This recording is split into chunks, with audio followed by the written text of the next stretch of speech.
is, like you said, they're all simple. Yeah. And it's a lot more expensive. And I said,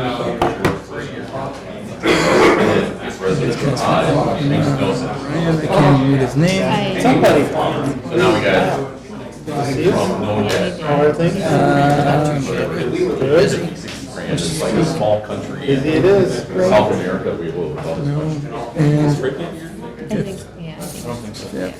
And this is fifth.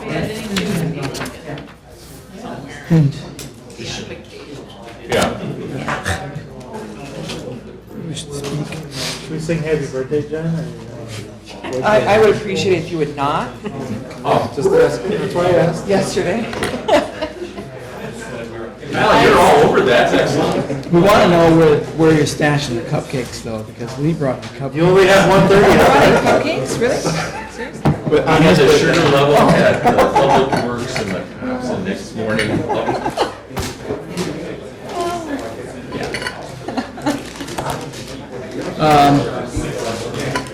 All right, I'd like to call the Plan Commission meeting to order on Wednesday, August 14th. We have a quorum and the agenda was properly posted. We'll start with the Pledge of Allegiance.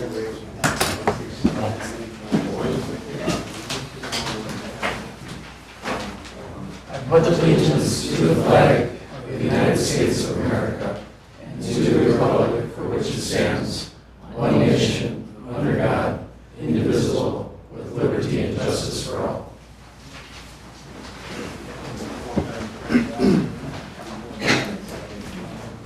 Item 4 is public appearances, public's opportunity to speak on any subject that is not a specific agenda item. I don't believe all the ones we have here are all specific to agenda items.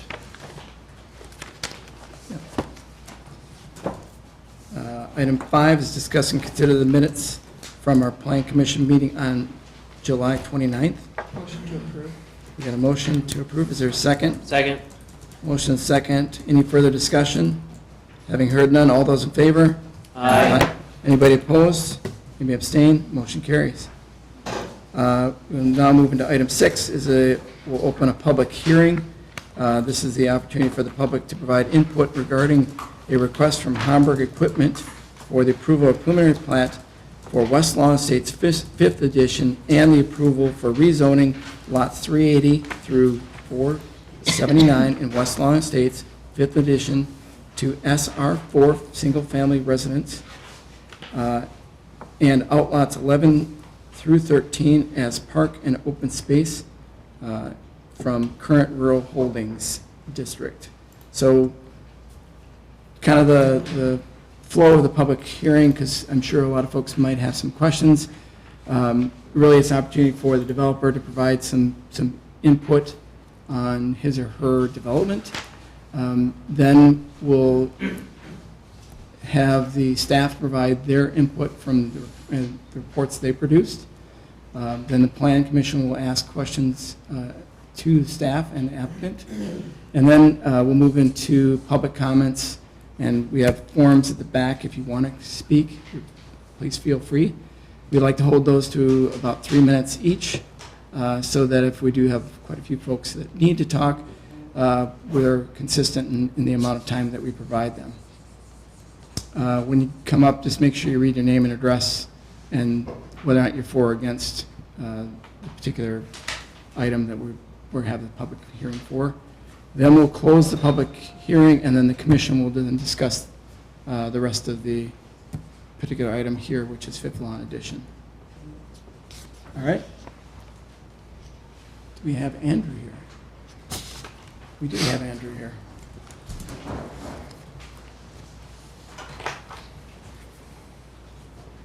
Evening.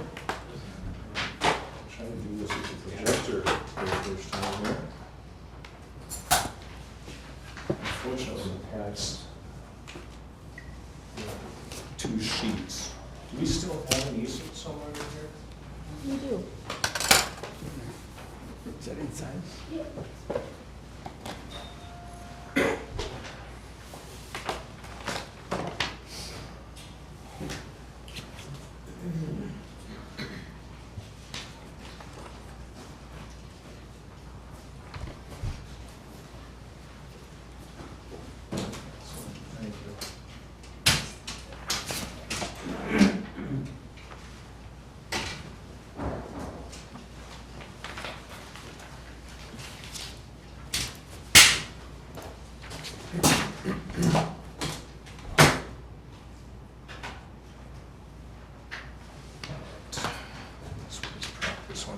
now.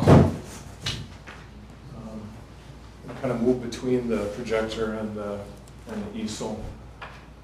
My name's Andrew Homburg. Thanks for coming this evening. Nice to see everyone again. My brother Chris is here as well. I think I'll start, I don't know how far back in history we want to go with the plat. This is the evolution of the northwest neighborhoods of Cottage Grove that we've been working on for probably over a decade now. Probably the first step in the path towards the ability to develop the fifth add to West Lawn, which I guess, for reference sake, for anyone that doesn't know, is this 47 acres that sits directly north and east of the existing fourth add to West Lawn, which sits directly north of the Glacial Drumlin Middle School. The village's initiation of construction of the standpipe at the corner of the interstate and highway and then the continuation of that water main west all the way along Gaston Road to the Jensen Farm, and then extending that south to the Jensen Farm through this property and into the existing Fourth Avenue West Lawn Estates neighborhood, facilitated and allowed the development of the northern 40% of that plat. We provided a high-pressure water system. We worked with MSA to develop a system there to transition from low pressure to high pressure as grade increased. The neighborhood plan has topo on it and gives you a pretty good indication. Effectively, everything's coming up to a high point of 1,020 here, to a low point of 934 in the southeast corner of the proposed subdivision. So there's relief. Not excessive, but enough to necessitate the construction of the high-pressure water main system. Subsequent to that, the 226 acres was annexed into the village and put into the central urban service area via the process afforded through CARPC and the village and the township. So the area that I'm calling the northwest neighborhoods would include the 40, or I guess now 55 acres that belongs to the Winona Grove School District.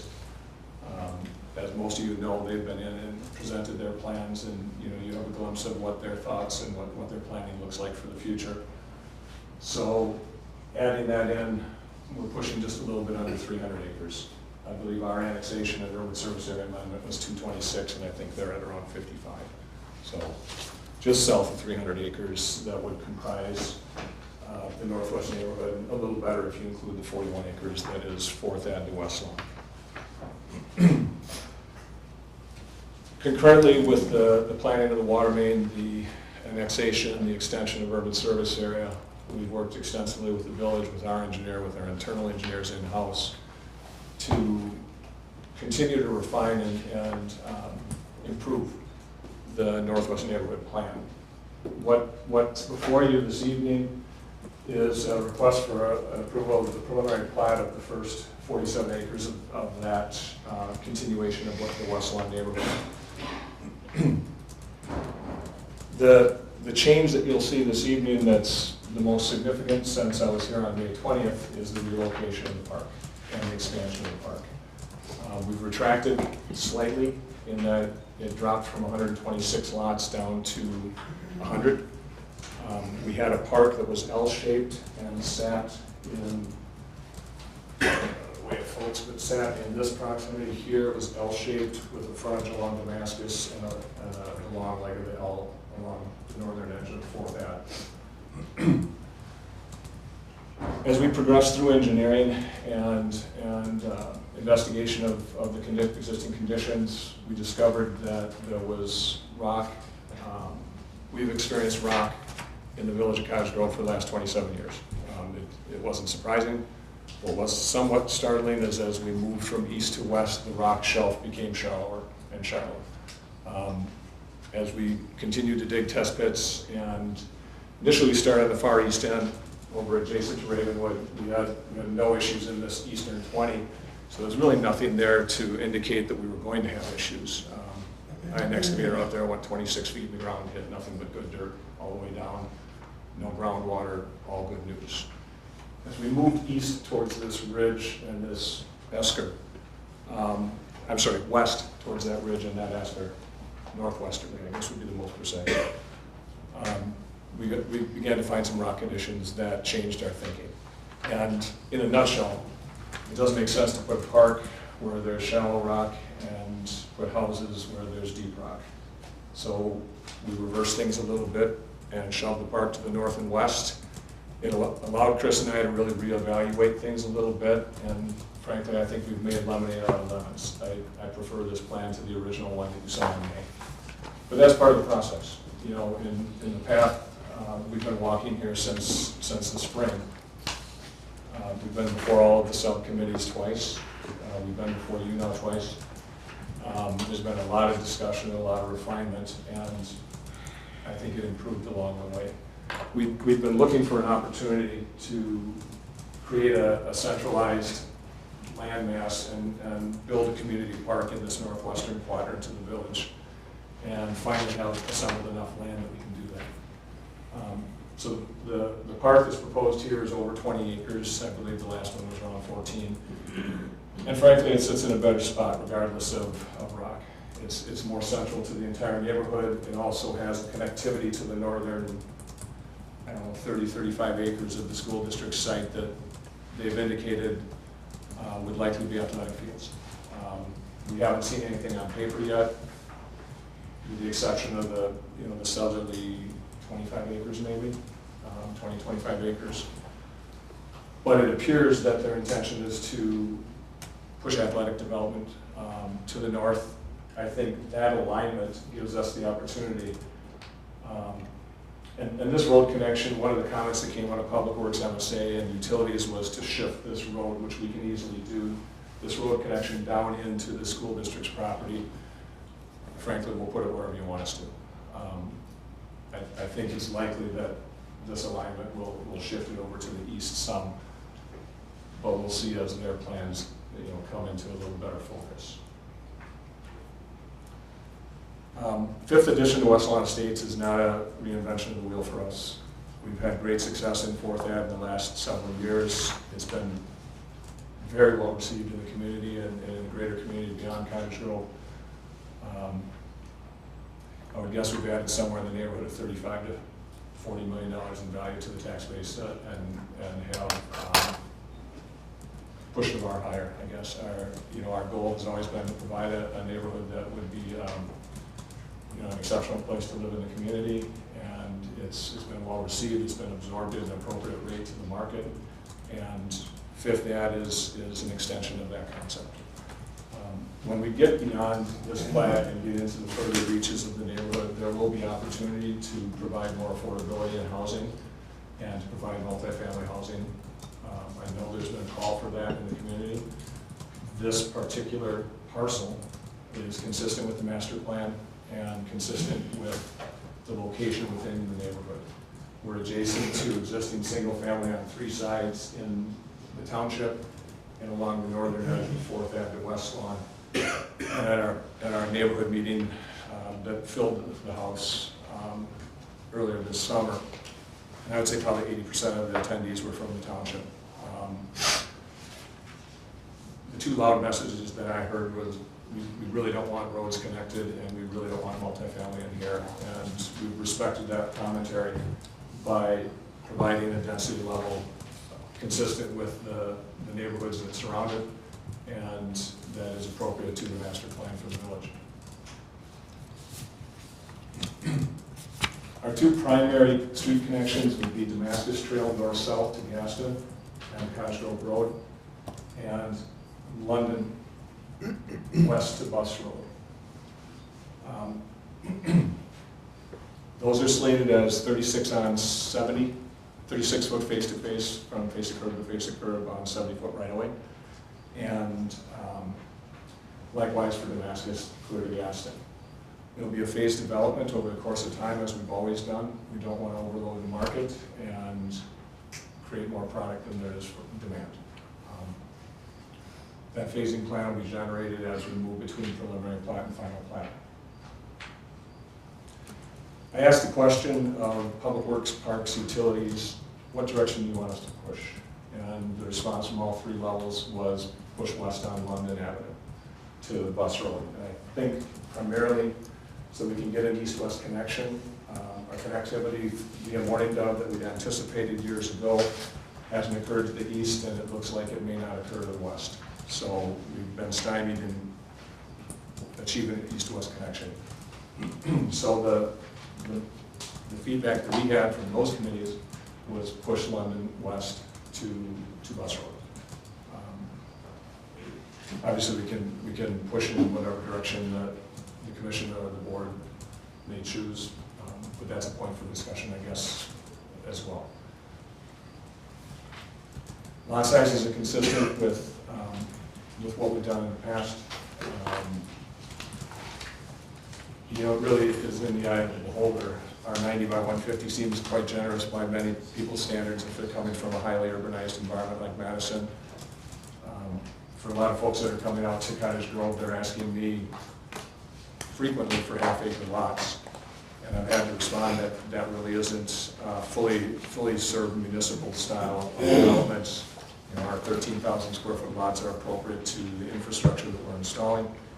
And as I indicated, as we move north and westerly, we'll be able to decrease the lot sizes, drop the bar a little bit on the deed restriction, and allow for some more affordable housing, and then eventually transition towards some multifamily housing and provide some tenancy as well, or maybe condominium ownership in a more dense environment. But in the core of where we are right now, we simply don't feel that's an appropriate thing. The neighborhood doesn't want it, and the master plan doesn't dictate it. So we've moved forward with consistency. The Parks Committee was really excited about this. It gives us a little time to plan. It's unfortunate that we won't be able to access it in this location as we thought earlier this year. But it's not necessarily the worst thing either, because with a lot of emphasis and money and planning going to Bachman Park, it allows that to kind of come to its conclusion at the same time that we plan for, budget for, get input from the community, and really figure out how to fully utilize the opportunity to develop over 20 acres in the heart of this neighborhood. There's been a lot of ideas thrown around, some I like, some I dislike. That's the way it goes. At Parks we had folks that were very pro soccer, and then other folks that were no, we don't want that. And I really do think it ties very much with what's going to happen with the school district's property. If they put in a bunch of soccer fields and baseball fields, it'd be really silly of us to duplicate that. So it does give us a little bit of time to breathe, to plan, and to talk to the other stakeholders in the neighborhood and find out what their intentions are.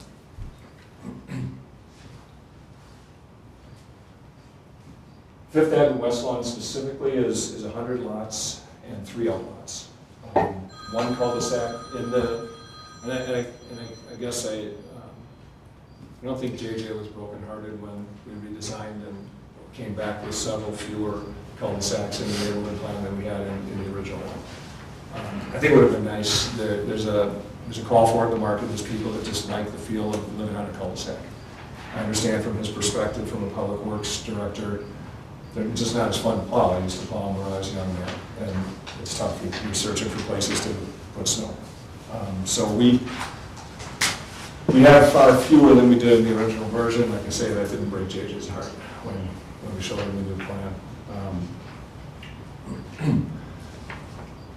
The multi-use path that comes up along the west side of Damascus Trail, it's an 8-foot wide asphalt multi-use path. I've been torn on that for the last several years. In concept, it works very well. Once it's completed, during construction, it's difficult, especially when the path is on the front side of a lot. So what we've purposely done here is driven it. It's on the west side of Damascus at its terminus right now here in this corner. The proposal is to bring it across London Avenue, turn and head west, get to the park, have a connection back down into the existing Outlaw 10 1-acre park in the 4th Ave, and then drive that west again along the edge of London Avenue, so that we can then loop down and connect with what will likely be a path coming up the east side of Bus. That's been the conversation, I think, that I heard when they were talking about options for the intersection of Bus and Cottage Grove Road, and what that's going to look like in terms of sidewalks and paths. I'm less inclined to drive it north to Gaston than I was when I was here last summer, or earlier in the summer, because we lost 1,900 feet of park frontage where it didn't have this conflict. The path that I'm describing has it coming up along side lot, side lot, side lot, side lot, side lot, side lot, park, side, and potentially we can do the same thing here and reconfigure this short block.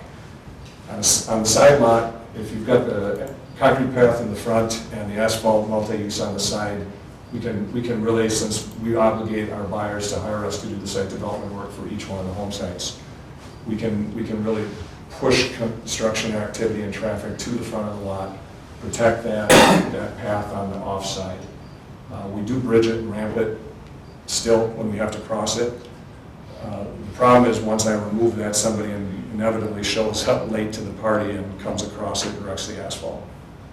We didn't have a lot of that in Fourth Ave, but enough conflict that I'm disinclined to put it along frontage anymore, just from the experience in the last 5 years. It is again something that's open for conversation. We've indicated it in the engineered plan set that accompanies this preliminary plat. We're pretty far down the road, and obviously from the comments itself, I remember seeing in your packet, we have a fully engineered plan set, and their commentary is based upon that. Ryan Kwong wasn't able to make it this evening, our principal engineer from Kwong Engineering. My brother Chris is here, I'm here. We're willing to, hopefully to address any questions on that level too, and I do have the plan set with me. It's kind of a step beyond preliminary plat, but we've been putting a lot of work and energy and time into this thing.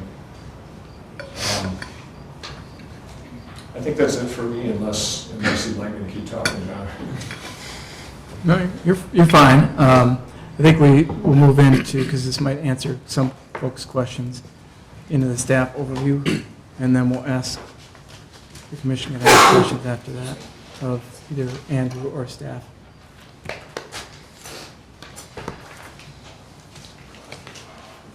Yes, you have a copy of my staff report in your packets. We're recommending approval with conditions for the preliminary plat.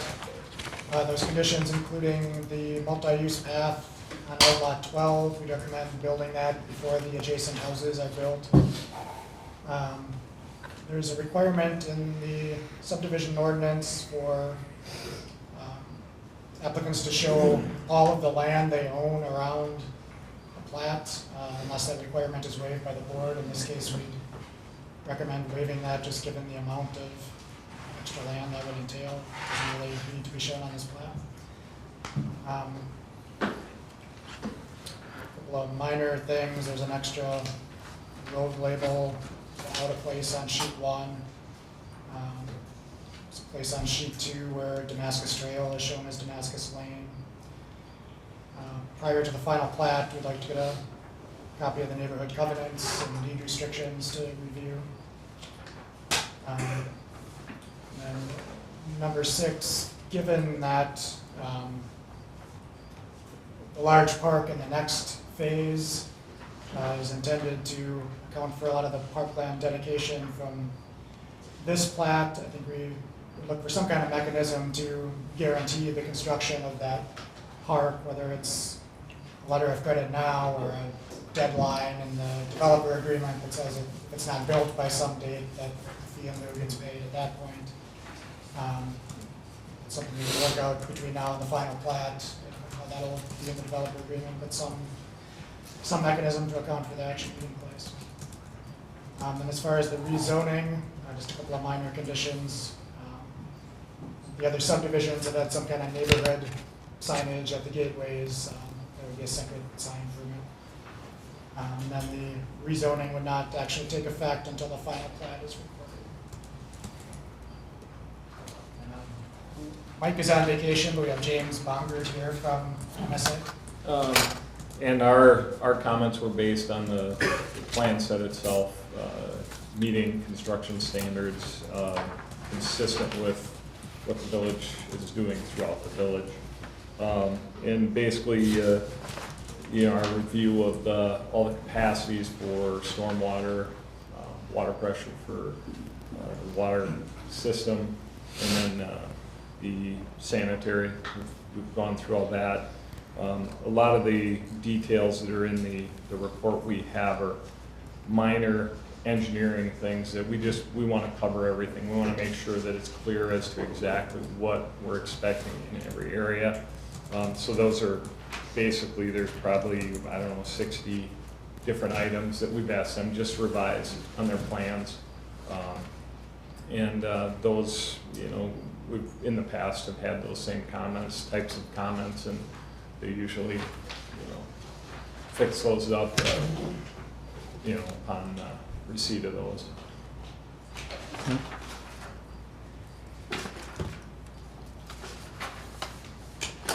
Any questions from the Plan Commission at this point, either from Andrew or James or? Andrew, what's the status of fourth edition? Is there any lots left, or? So we've got our back against the wall a little bit, for lack of a better phrase. I have none currently available for sale, and there's 3 home sites that are owned by builders that would be available to someone that wanted to work with them on their contract. And we don't have a short list of builders or a required builder that you have to work with. I should, I guess, mention that for those that maybe don't know our concept, but we work with independent custom builders and have kind of specialized in that for a long time. But they're just, we're running it out. There's, I believe, 6 sites available for home sites to be done, but the lots are conveyed. So we're out. A couple of different factors put us here. I don't know if I want to really go into why, but trying to kind of work cohesively and comprehensively backfired on me and chewed up 2018 one. So we're here alone, I guess, how I phrase it. Is the park done on Outlet 10? We have been working diligently as we progress through this season to remove the soils that were temporarily stockpiled there. There's just a little bit of a topsoil stockpile there. The big select fill pile that was there is gone. Effectively, we've been kind of squeezed into the corner as we worked our way through the plat. Outlet 10, that 1 acre, was the spot I had left, because this acreage is all in crop to the north. And so I talked a couple of times with the Parks and Rec Director as well as the Parks Committee about how shifting the park to the north and west now, I think, should refocus our energy into fully building out and utilizing the spaces that were dedicated within Fourth Ave. So the 1 acre park, the pocket parks that are adjacent to North Pond and the Middle Ponds and the Southwest Pond, specifically on the trail system that connects all those things. And don't misunderstand, we're going to continue the trail system. It's just shifted off, towards the community park and bus road. But I think we should accelerate the planning and budgeting for those public spaces that are existing within Fourth Ave while we move our way west to get to the 20 plus acres.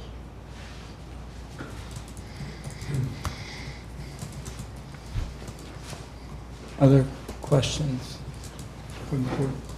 Yes, Lee? Andrew, how many phases are you proposing? I wasn't sure I saw that. I don't have a phasing plan developed or included in the submittal right now, Lee, but probably 4 to 5. I'm leaning towards 5. Do you think your next phase would be to Bus Road? The next phase will push west, Melissa, and get us heading that direction. And that way it would include that park.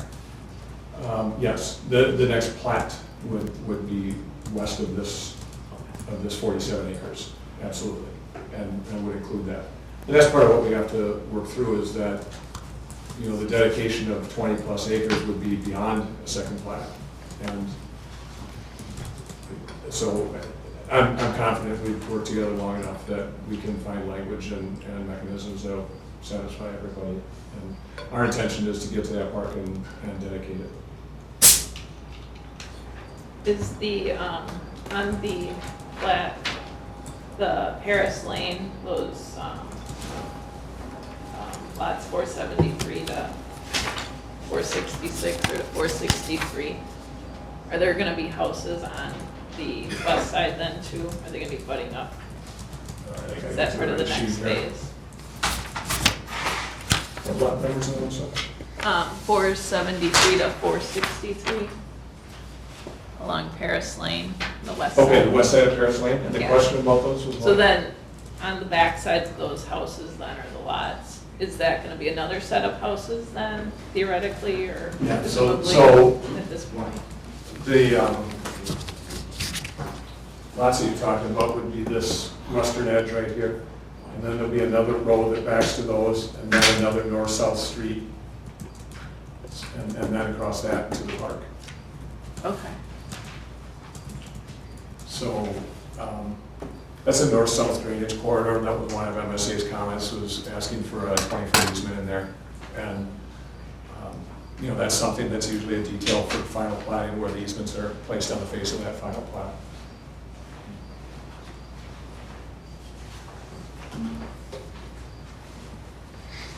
Any other questions from commissioners, members? Sorry, Andrew, so can you clarify, are you taking the park sprays from 4th edition and making 5th edition park larger? Is that what you're saying? No, lot 10 remains, you know, a park in the corner. Okay, I had always kind of envisioned that that would be expanded upon when the district or whomever, you know, because originally the plan was Red Hawk, Morning Dove, Pheasant Run, heading west, at least one or two of those to butts.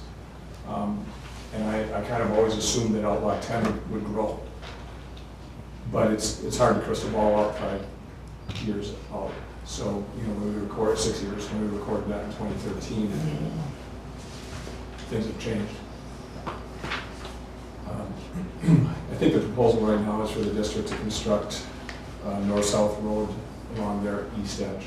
The last meeting that I attended, when they presented their site plan, showed a 60-foot easement running along from Pheasant Run north along this edge, which is why, you know, I think these lots get reconfigured and there'll be a T intersection right there off of the south, going south off of London to align with wherever they land. But the good news is that's not being platted right now, so we don't have to deal with dedicated right away, then later abandoning and vacating and moving, you know, to line up. It gives us opportunity to see what, you know, their plans become. And like I said, we'll just line up and make it fit.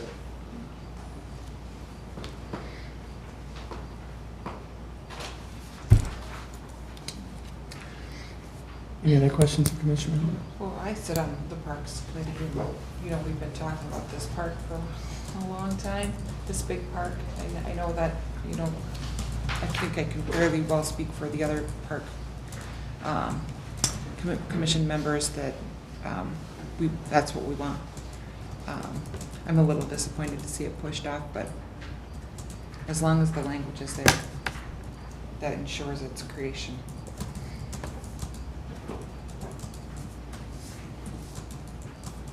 Okay. We do have a few spot sheets here from the public. Brian Grady, a village resident at Pheasant Run, would like the streets to be stubbed out to the town roads. I don't know, Brian, if you want to speak on that, or please.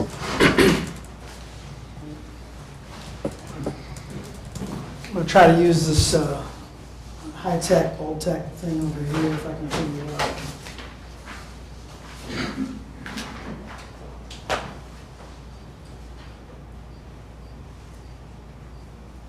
This is the May 22 version that I saw at a Parks meeting. I haven't seen it since. I'm going to cover up what's changed. I'm going to leave what hasn't changed.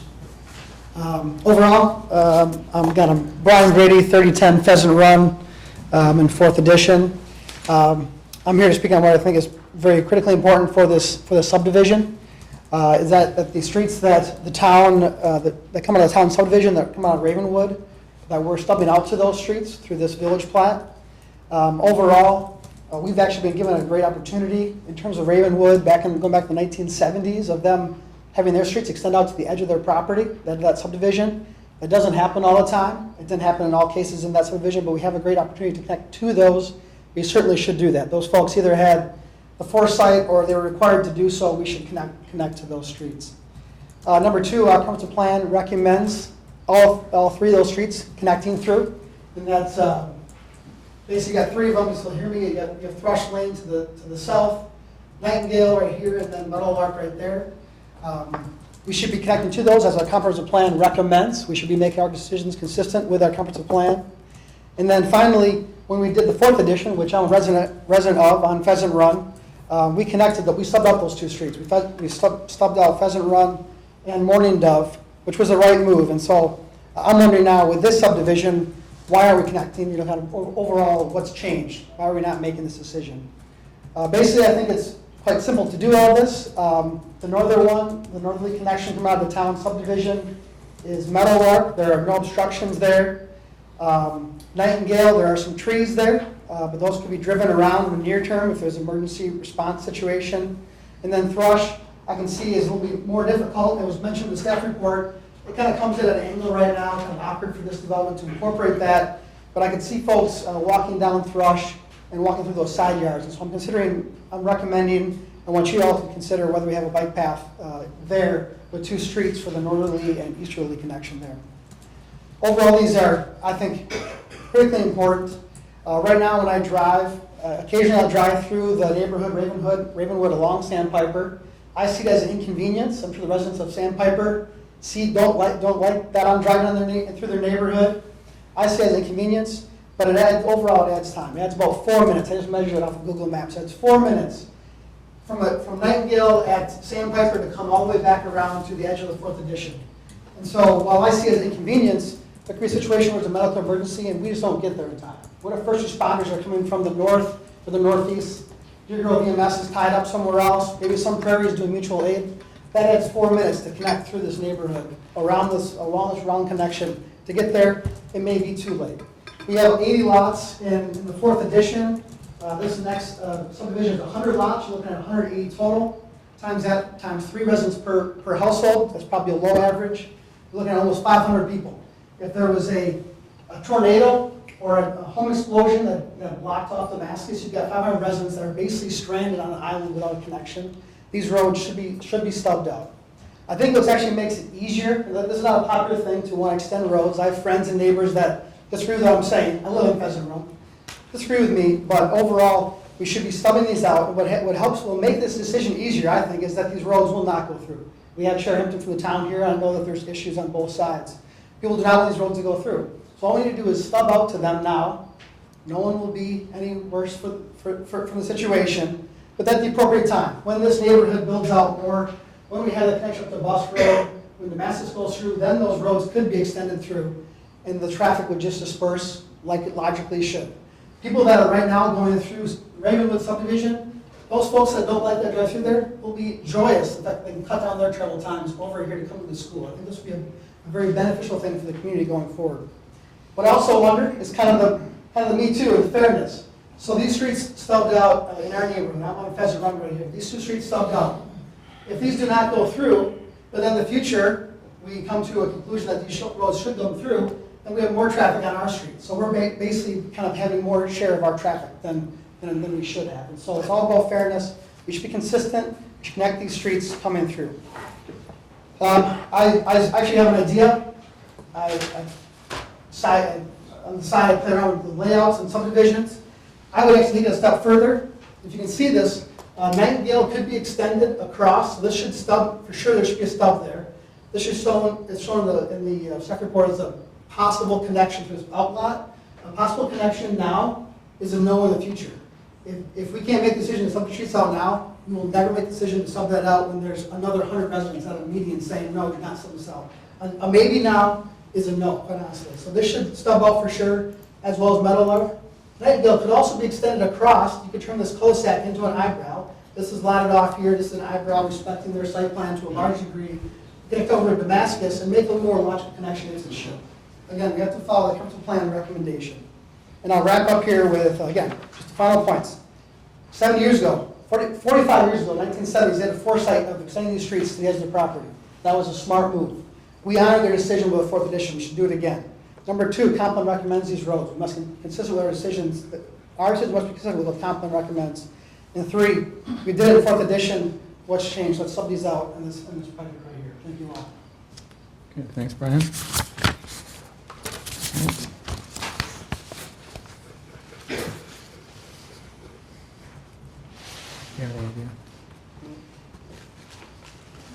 We have another Brian on 1004 Damascus. Yep, okay. But he must be maybe a future doctor or something like that, because I can't read your last name. Computer programmer is worse than a doctor. So which one? Brian Rathgaber, 1004 Damascus Trail. Okay. So yes, we built here, first house to dig back in 2013, moved in 2014. And I mean, this all looks pretty good and everything. The big concern that a lot of neighbors have is like we've waited so long for our park. You know, like so long. We've been here for over 5 years. A lot of other people have been there for 4 to 5 years, and we're really excited about having a community park in our neighborhood that our children can enjoy. And it's going to take a while to do 100 homes. I'm just guessing it might be another 5 years. And the future is unknowable. There could be another major, crash in the meantime in real estate, and how do we know that it'll for sure get built? And the critical thing is, in 5 years from now, my kids, they're not even going to want to go to the park anymore. So we're excited about having a park in the near future. We really like to see the park in the 5th edition, and not pushing it off to some future time. So that's my primary concern, is how long it's going to take to build a park. We thought it was going to be happening in the next edition. We're excited about it. It had been talked about. It's very disappointing to hear about it being pushed off to some future time. So we're hoping to have it more in the near future rather than at some unknown time in the future. So the park is my primary concern. Another concern I have, just as a resident, and this isn't really anybody's fault or anything, it's just the way things have gone, is when we were first talking about the neighborhood, we're anticipating roads going through here, and that's not happening, and all the development for this is all going to go past my house. And it's just kind of disappointing. It'd be great if when the school district stuff, if this went all the way down past Blair Dental for another way for people in this area to get out on the DD. Anyway, it looks like this would be a good way to get some traffic over the bus road. So I'm actually excited about that. But the key thing I'm looking for, and a lot of people are excited about, is having a park done a little bit earlier. Okay. Thanks, Brian. Chris Hampton from the town chairman, provided both us and the applicant with a couple pages of items that they would like highlighted. Chris, you don't want to speak? Or? Only if you have questions. I don't have questions. So we'll submit that in for public record, the document. We had 4 other residents in 4th edition that voiced their concerns via email.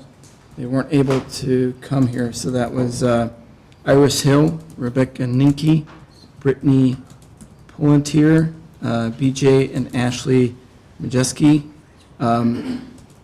All of them very similar to what Brian just said about the park and the park being delayed. We'll submit all those emails in to the minutes as well, but want to make sure that we relayed that in addition.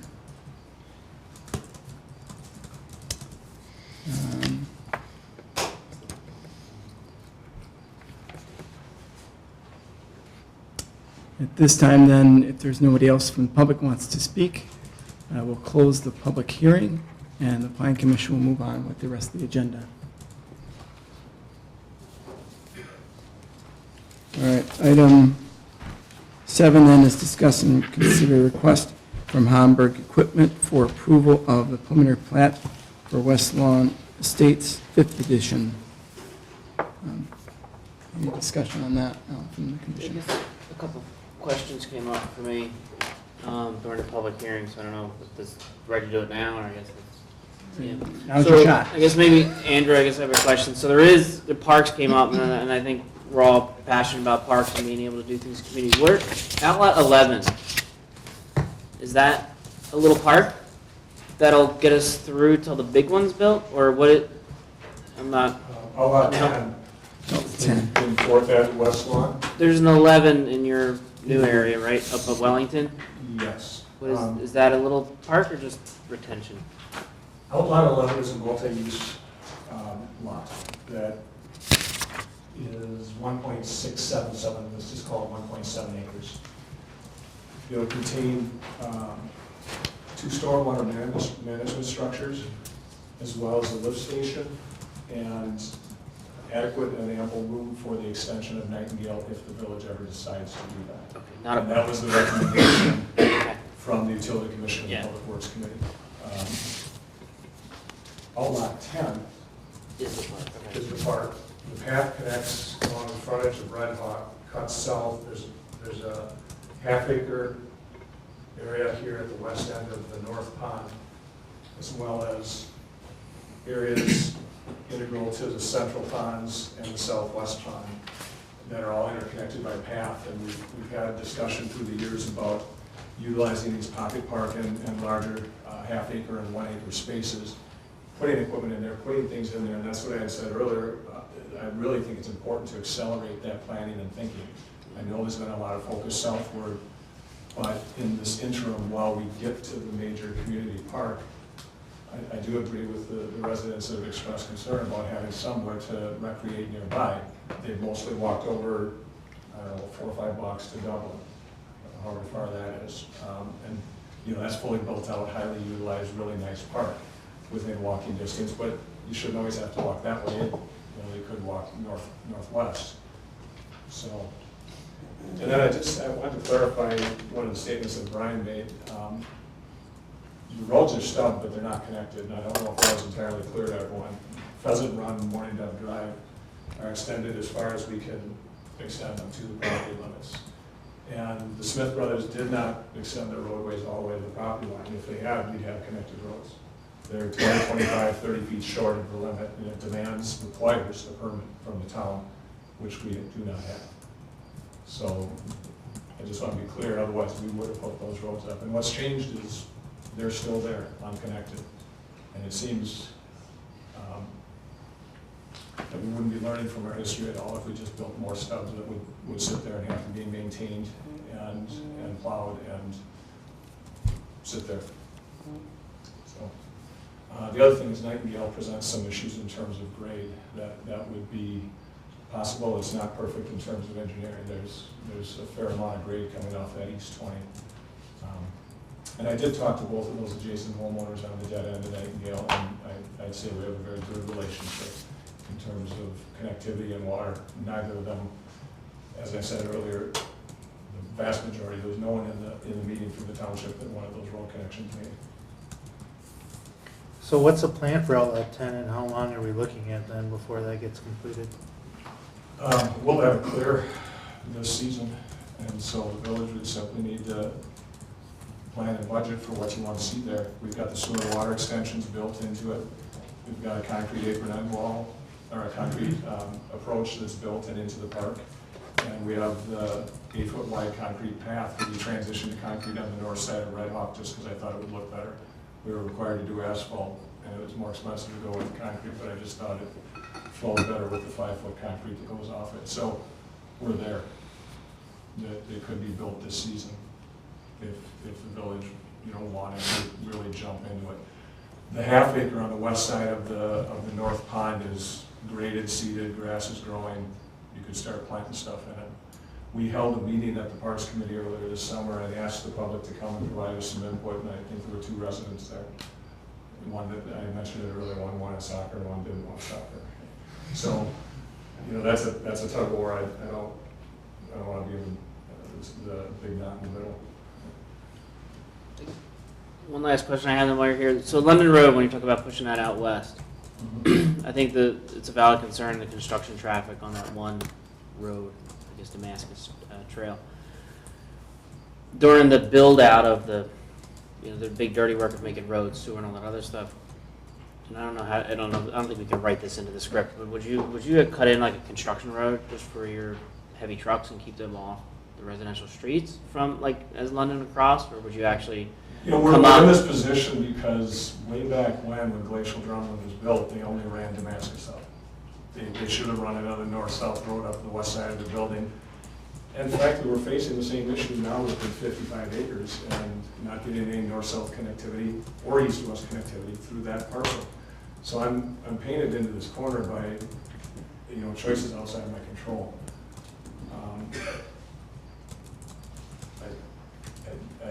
I think that it's unfortunate that we'll have to go a few years here with Damascus being the heavy lifting, but it was there, and it was the only gateway to this neighborhood.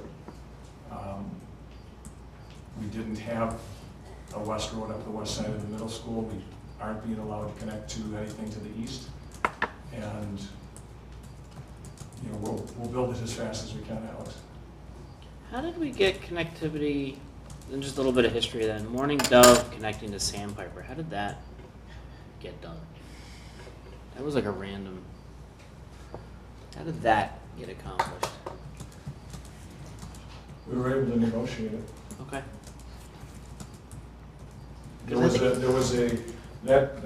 That's sort of recent history, 46 right? acres was a 40 and a little tongue that kind of peeled off to the west towards Sandpiper. And frankly, it helped the town in that they had a severely long dead-end street with no outlet, far worse than anything that was described earlier. And so that connection helped provide an outlet, and maybe there was more motivation to allow it.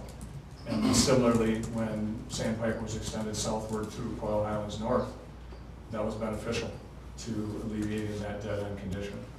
And so it was negotiated and it was accomplished. Yeah, because like when I first got here, it was 2012. I don't remember it connected, and then one day it was connected, and I was like, yay. And Morning Dove or Sandpiper? The Morning Dove to Sandpiper, yeah. So that little, it felt like that anyway. Maybe it was under construction at the time.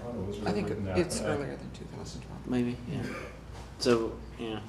So stranger things have happened. Okay. All right. Yep.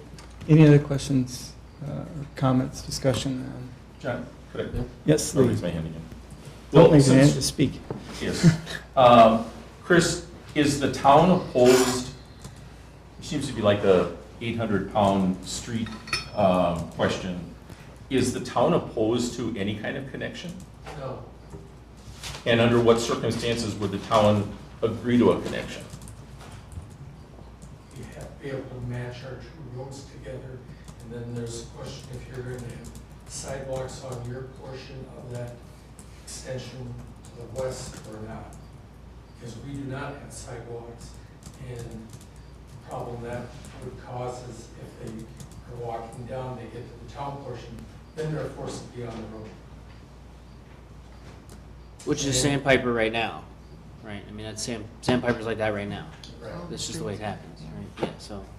And then you have to deal with water runoff. Are the pipes that are currently installed large enough or not? Pipes for runoff or, In the ditch, between driveways, okay. get down to Sandpiper.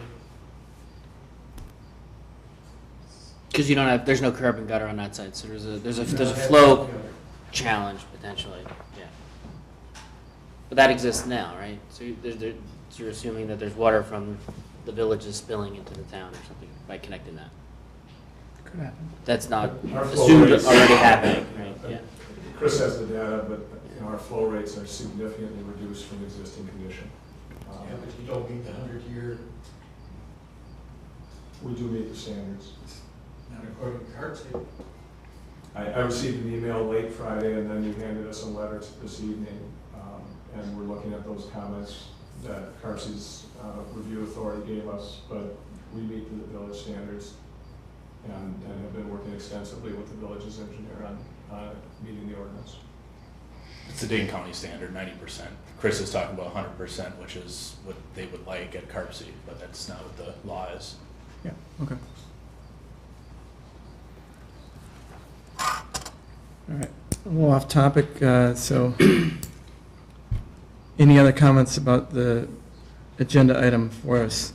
Discuss and consider request from Homburg Equipment for approval of the preliminary plat for West Lawn 5th edition. I guess does our engineer sub have anything to say about Brian's talking about stubbing roads to the location? Basically what Andrew said, as far as Nightingale, the relief there, the changing grade. And then, there is the option. I mean, it's there, he's got space for it. But as far as connection, for those comments, not these comments, I guess, that he had questioned. Is it possible? Yeah, it's possible, but there's got to be the agreement between them as far as leaving it out, putting it out there. You are going to have to maintain it.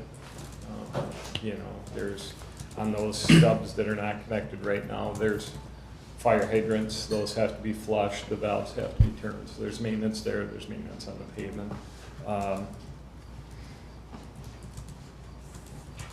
I guess if the thought is that eventually there would be connectivity, yes. I mean, if there's never going to be connectivity, which it kind of had seemed like there was a loggerhead there, then it doesn't make sense to invest in that, I guess. If that answers. Your report and Aaron's report, he's got a recommendation, and there's conditions. Yours doesn't really show conditions, is that correct?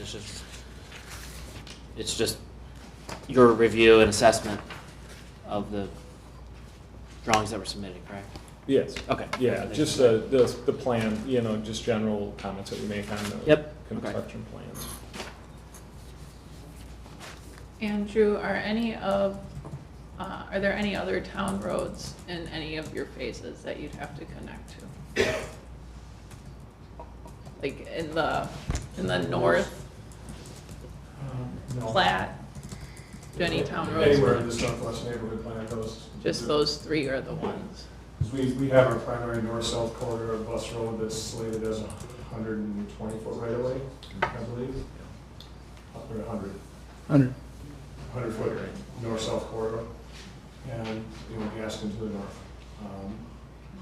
I'd always figured that Morning Dove Drive would push west, offset a little bit of a dogleg and line up with Lane Street and create a cross intersection at Bus Road, but that's not happening. And it's not being issued a permit to the east, so I don't have any other connection points. We'll utilize the existing corridors, and it's a good point, Melissa. The entirety of the right-of-way of Bus Road was annexed into the village, so it is under village control. And I think the south half of Gaston. Is the plat that you have on the west side of Bus Road, is that bordering any town resident? It is, but there are no town roads that are stubbed to either of those frontages. So this is a agricultural property. This frontage and this frontage are developed township. I don't believe there's any streets there, are there? No. Thank you. You're welcome.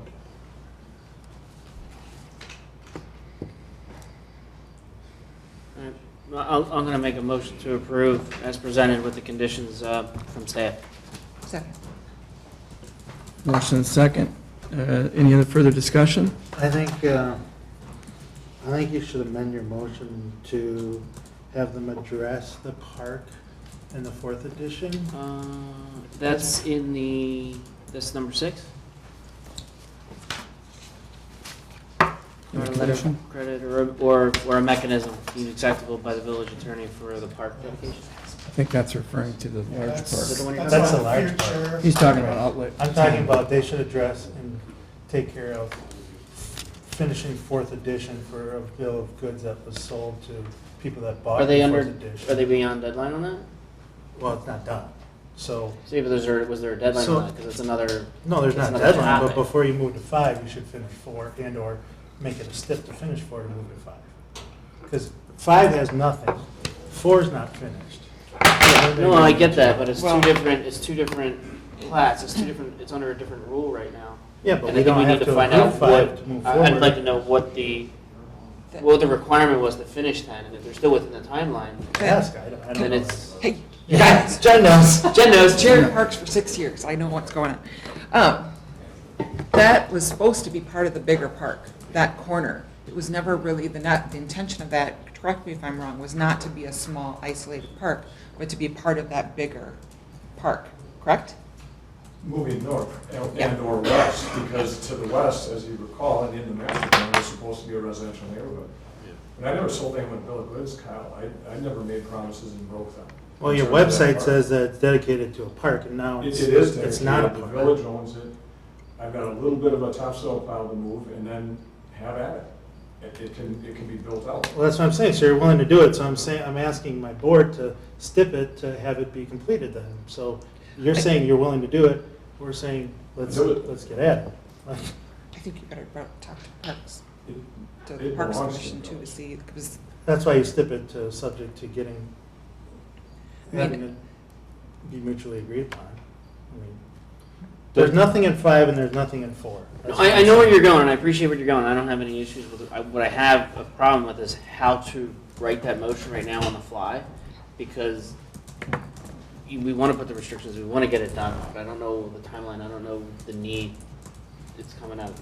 Yeah, It could be a condition. There. Stip it to go to Parks and try to come up with a mutually agreed upon. that's, I'm much more comfortable with that. That's what I'm getting at. That's- That's what I'm That's saying. better, all right. So I you do understand it that. subject to, yes, subject to going to Parks and coming up with a mutually agreed upon plan and And finish Ky- up. And Kyle, kind of a big misconception about the parks too is that the developer, they pay fees, they may provide land, but the parks committee and the board still have to approve the amenities for the park. So by Andrew providing the park, he's gonna grade it and seed it. And He's that's- done. And he's done, so. And I think this is more of a matter of how the phasing went. It's in the northwest corner. It's one of the last parts of, it's not that he delayed anything. Well, that's fine. I mean, if you're gonna do a fee in lieu of a park, you should do it prior to selling out the addition and putting that, hey, there's gonna be a future dedicated park in this location, and then all of a sudden do a fee in lieu at the end of it, and 3 or 5 years later is disrespectful to the people that bought in that addition as well. I agree with what you're saying, that's fine, but, and I don't know what parks want. I mean, that's why you stip it to have them come up with what they want. Maybe we don't have enough staff to handle another park, and that's fine, Right, but. well, that's mean- what Parks is, and I don't want to speak for the whole commission, but we've been having this conversation for a long time. Is to think bigger and put our resources into a larger park. I mean no disrespect to the residents that live there now. It's a long-term thinking. Yeah, and that's fine, and I don't disagree with it, but then it should be addressed prior to opening up 5th editions and 6th editions and all the things, saying, hey, this is what we're setting aside, and giving the misconception to those people coming into that location. The motion is to direct So- staff to develop a comp plan for Part Absolutely. 10, it's not really for the development, he already did his part, he dedicated the land. Sure. The village owns it. That's fine. I mean, we can Could put you that, do we can that? put that into the developer agreement, but I mean, it's already our land. Right. So It's a- I don't know what it's else, already I a mean, park. other than taking Right. the topsoil off or whatever it is that you got So, there. yeah, it's Small pile to move. Yeah, seeded, yeah. then I don't know what else they can really do with that because it's already our property. And, you know, we can certainly put that into the developer agreement to say that it's understood that they're going to, You know, or put that your, issue like resolved. your advertising flyers, if you want to put subject to, you know, village expectations rather than saying it's dedicated to public park space. I mean, that would go a long way too. So, But it is dedicated to It public is park public. space. Yeah. I mean, a park is, It's got, it's, There's the big, village owns it, it's very- dedicated. it's confusing to the public is what I'm saying. That's fine. And Brian was the first guy that dug a hole 5 years ago, 6 years ago, 2013. It's taken us that long to get there. 84 lots don't sell overnight in the village. It's a phased development, it's the far corner of the plat. No one was sold any goods. I'm guessing if we brought Brian up here to speak, he would say he was under the impression a park was going to be built in that location and told, and a number of those other residents were, and now it's getting pushed off to, there's not even one in the 5th edition. That's what I'm guessing. Because of the way it's sold on here and the way that they spoke today and the multiple emails that I got over the last few weeks. So that's what I'm getting at. And I understand that the municipality has different plans and might not look at it that way, but it's not the way it's sold. So, I think you're confusing the version of the plan from earlier this summer that had a park in proximity to Damascus. And the people being disappointed that it was the community park, the primary big park was shifted, but that was just in the course of the last couple of months, not the last 5 years. Do you want to alter your motion now? I'm not sure how to alter because it's really, Outlot 10 is already dedicated to the village. I think Jen's capable on the committee to help steer that committee to come up with a plan for Outlot 10. I don't know that it fits in with this motion. I think that's something for the village board to tell Parks and Rec to do, not necessarily us. That's kind of where I'm at. And I'm absolutely on board with the whole conversation. I want to see something happen at 10. I think Parks has done a great job with everything that it's done, and it does take time. I don't know that it's our spot to do that. That's wrong. Stuck at with amending my motion. I mean, I'd like to make a recommendation that when you read this, go through these agenda items at the next board meeting, that the board consider directing Parks to come up with a plan for that area, as it being sort of lost in the gap. Already. Theoretically, I'm not in the meeting, so I'm not saying it's lost, don't misinterpret that, but I mean, just sort of a gap right now, right? well, it's a preliminary plat anyway, so that's Yeah. all you're doing effectively. But I would say you're looking into that and you're looking into the other recommendations and you're looking into the engineering that was discussed and fine, so. Alex, as part of the developer agreement, I mean, I'm sure that we would look to Parks to say, okay, is there, Yeah. how much definition should there be? Are you comfortable with this language? Does this obligate them the way that you expected it to? And if not, then, what is it that you're looking That at? they're missing, yeah. That's what I'm getting at. So, So I still don't know that I'd have to yeah, I don't know update where do we go from here. I don't know that I have to update my. Kyle, I think I'm still that, confused. I mean, to the plan commission, I think that would be, and has been in the past, something that the developer agreement does. I mean, the developer agreement gets into detail.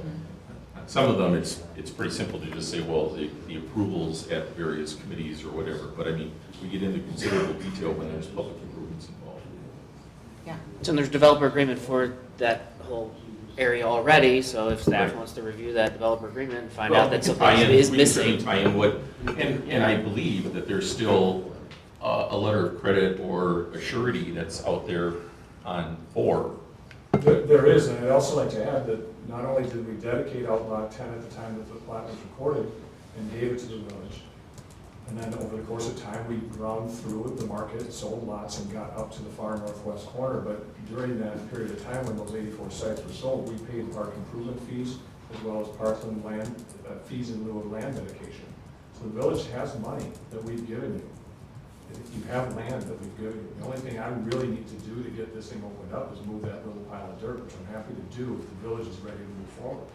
that's all I'm asking for. So if you want to stip it off of that, I mean, finish. Move the finish pile this. of dirt?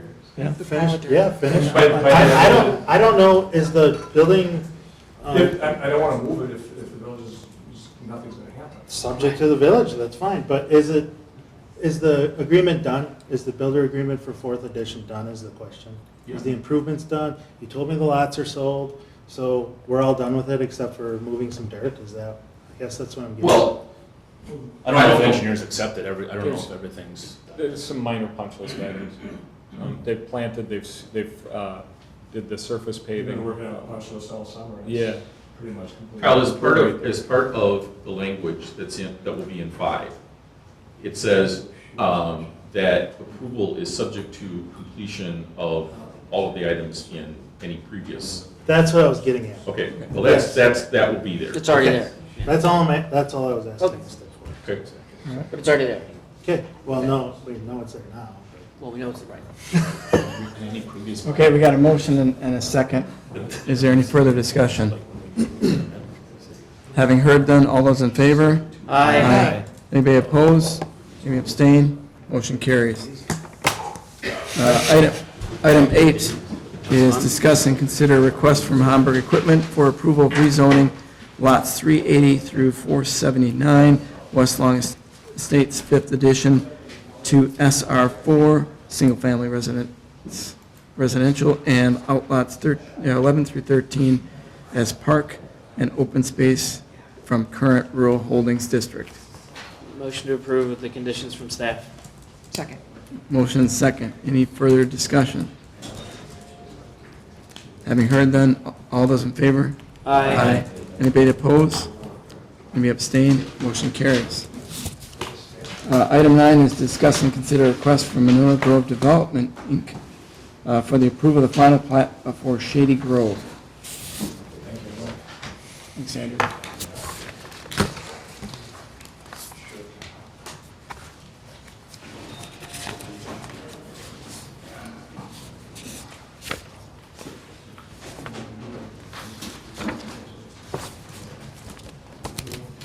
Hey, Robert. Robert Proctor, I'm the representative for Grove Development.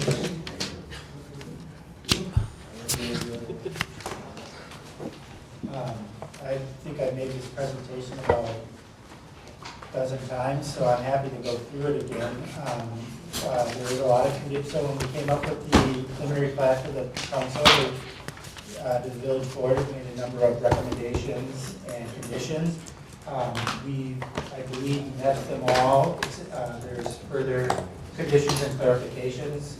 We're in agreement with the conditions from the village planner to complete a couple items as part of the final approval. We're also understand that the village engineer has provided a list of additional issues and clarifications that need to be completed as part of the plans before those are approved, and consider those a condition of approval, that those issues will be worked out. There's the biggest change that occurred so far is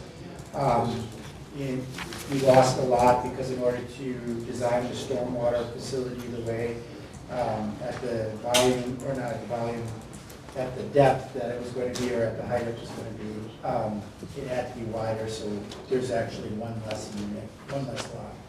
So the density went down a little bit. Other than that, I think we've incorporated everything. I'm happy to answer any questions.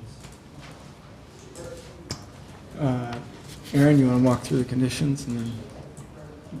Yeah, so no, from the planning point of view, everything, all the conditions were picked up from the preliminary plat. Final, we're recommending approval with a few conditions that are in the staff report, pretty minor, correcting one of the notes on sheet 1, providing one final clean edit of the neighborhood covenants prior to recording them, and then providing proof that they've been recorded. And again, the single family and park and open space zoning would take effect upon recording of the final plan. And then, as you said, yeah, the one lot due to the stormwater capacity requirement was lost. But again, it's all the minor details in the plans to make sure that, you know, the village standards are met during construction and understood by all parties. Okay. Any questions from committee members? I just want to thank you for answering the questions right underneath all the bullets as it was attached in the packet. Number 1, here's the problem. In red, I fixed it. Here's what I did. So that made it easy. So I just wanted to thank you for that. You're welcome. I mean, there's a lot to this. I mean, obviously, a lot goes on, a lot of questions from different perspectives, and it helped me to, okay, there it was, there it was, there it was, there it was. The only thing I noted is number 12 with the fence still. Looks Notice that too. Says further clarification and direction is needed regarding this item.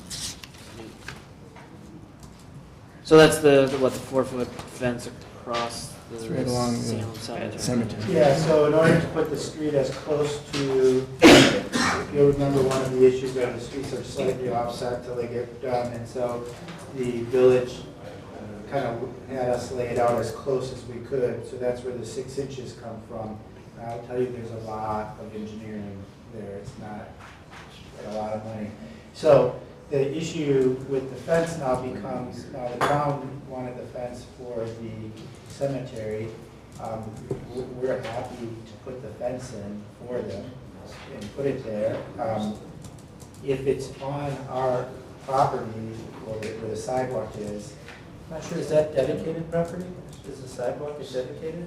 Yeah, the sidewalk is dedicated. Yeah, so then if it's your property, and we put it on your property, I should say, then it's gonna, the fence is gonna be right on the sidewalk.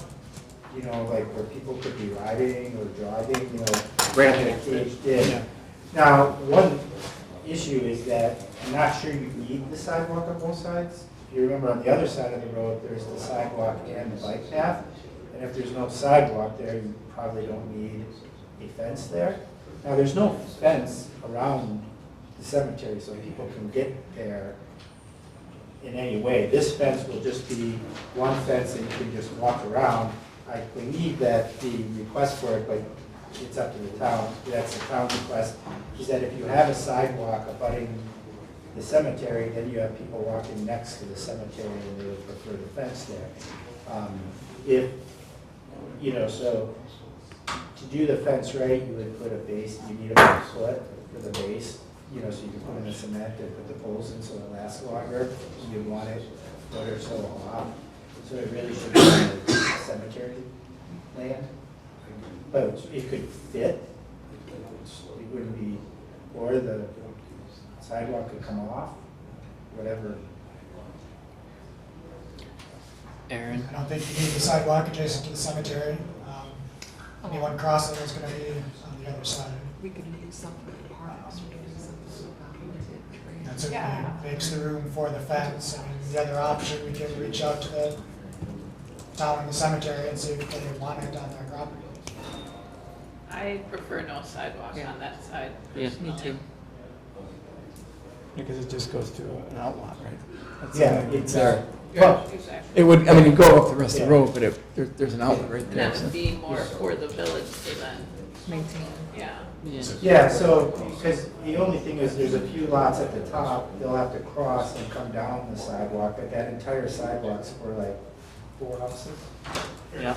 Well, there is the intersection with Drumlin Ridge Drive, Drumlin Ridge Drive, so that is kind of a intersection there where they could cross to. Yeah, that's what I, yeah, Oh, right. oh, yeah, It's I right don't think at it's- lot 57, so. yeah. Since we are considering probably not having that sidewalk, I would like to ask from where we would like to eliminate the sidewalk.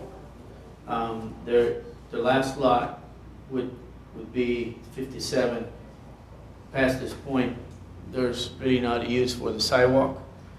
And there is a crossing that will connect this sidewalk with the multi-use path. We could terminate that sidewalk right at the end of lot 57, or give it a couple feet more. I don't think you'd have to go all the way through lot 57 then if it's going to nowhere. I mean, you could almost end it at the intersection, but we don't know where the driveway for 57 will be, but. Yeah. Do we have standards for sidewalks? That has to be across the whole frontage, or what's the rules on that? I think in this case, the driveway for 57 I would recommend to be here in this area, Not in the because intersection. any other place will be in conflict Yeah. with this, and then in the middle of this intersection. So this would be one of these lots that I would say your driveway goes there. I would think it should go to the intersection, the, Yeah, at least to here. the Yeah, sidewalk needs to exactly. go, Yeah. and- and then the Yeah, driveway and starts then and the then, driveway starts. yeah, that would be my thought on that. The only issue with that is that the standard driveway is a concrete apron that pretty much requires a continuation of the sidewalk and then the driveway, but it's just an idea of matching the rest of the driveways together, but Well, no, it doesn't. I really have no preference there. Well, then, whatever works best for engineering, I guess, Yeah. is okay with me. I was thinking of the convenience of lot 57 Yep. and less sidewalk shovel. MSA's perspective on that? Yeah, I mean, if the driveway is gonna go there, I would just take it to the driveway and not go any further. I mean, it's right at the property line. If the driveway was slated to be on the other side, I might not even necessarily have the crossing to the northwest.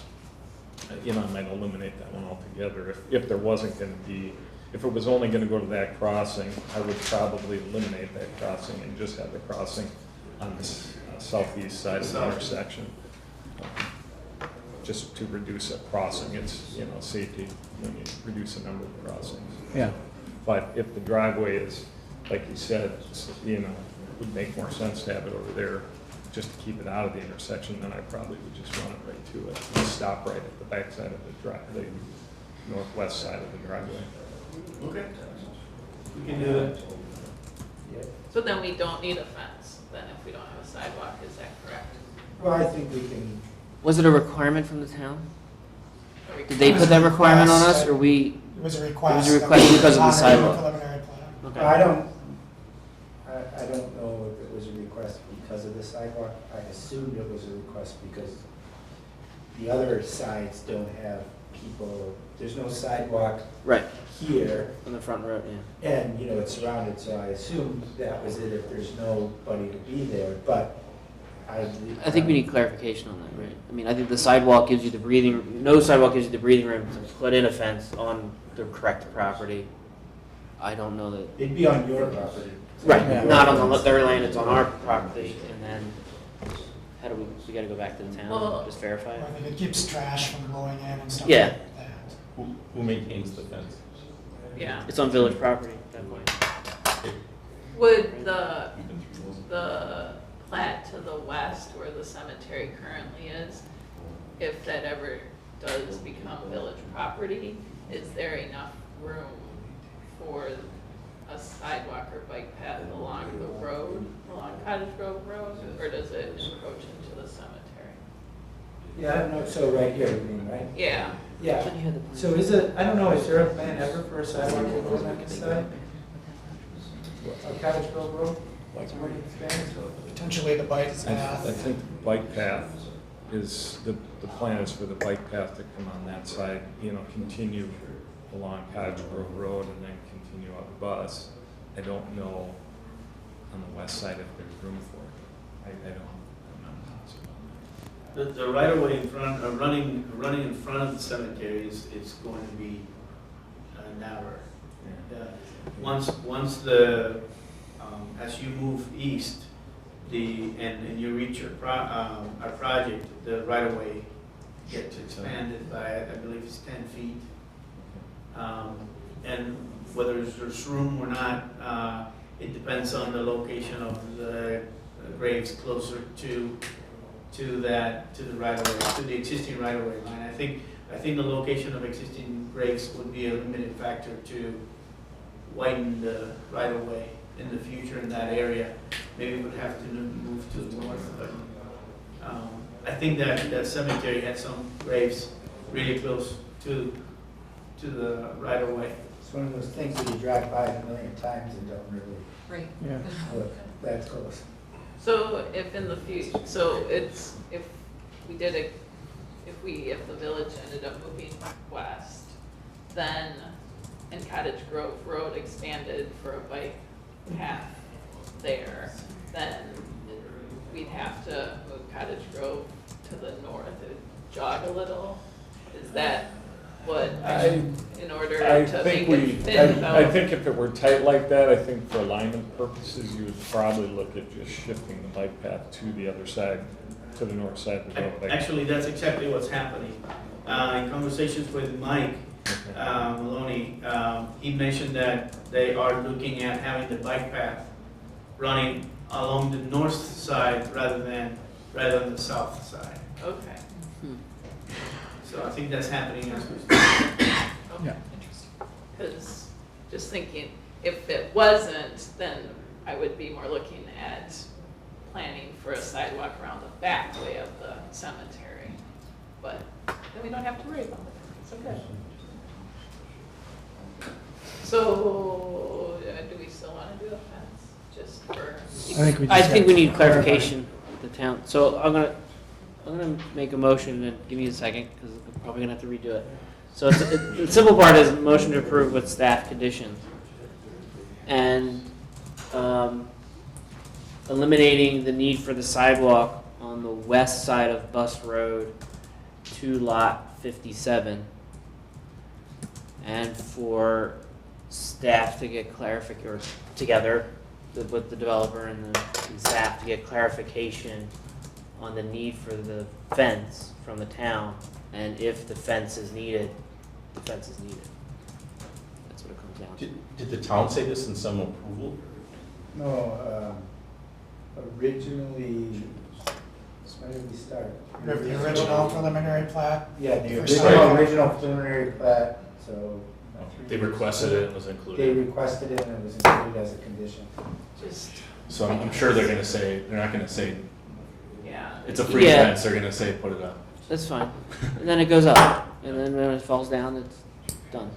So it's a chain link fence then. But for aesthetic reasons, do we want a chain link fence right there? Like just a strip of fence that goes Random fence? to nowhere? What's and the, just what's the blocks? fence made of now? The other Nothing. fence? Oh, Chain link. The one by The one- Artisan? Chain The link. one in the cemetery? Artisans, Is there one? Yeah. the it's a Artisan chain Square link. fence? You guys talk about That's- two different. The Not Salem ours. Cemetery fence? Yeah. That's chain link. Is there a fence right now sitting there? Mhm. Are we gonna take it down? or just- No, no, no, no, the, No, it's we're not. talking No, about no. over here. Different cemetery, Oh, okay. same fence issue. Oh. Landscape. And But that one is, you just see like pretty much. it's surrounded by trees. Yeah, but I think if you come back, With this if one, they you get just clarification on see where it. that request, the details of that request, and, because it has to go to the board next, right? Yeah. And then it can be finally stricken or finally approved at that point.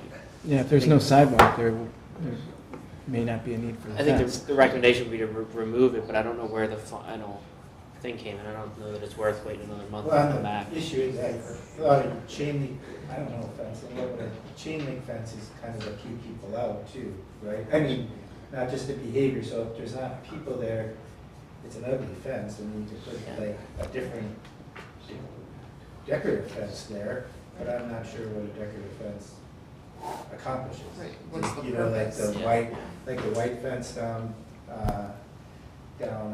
BB, when you get further down, BB towards Madison, you see those white, I mean, not the privacy fence, but like the forest fences kind of. I mean, I prefer something more decorative, Yeah. just because, but I don't see the Do we need. need a fence just so we have a fence? No, I think I just plant some nice evergreen trees there to kind of. you could do block that. it. Well, that's Yeah, plant something if there's grapes right in there. lieu of fence. No, on our side. Oh. Is there location? I mean, what was, so my motion's still hanging out there, and I don't wanna second it until I get it figured out, if that's okay. So if we strike the fence, is there anything, and say, put trees there instead, is there any? No, I don't. It's our land, no, it's our- I mean, you know, if the town, I don't know exactly where the fence requirement came from. Yeah. It was included in the first list of comments. Okay, but then this is a different Totally preliminary different. plan, so I don't think it's really applicable. Yeah. I mean, I'd be And fine then your striking, motion put, without the fence just, language. so it No would be sidewalk, no strike, fence. strike the sidewalk up until lot 57 and strike the fence.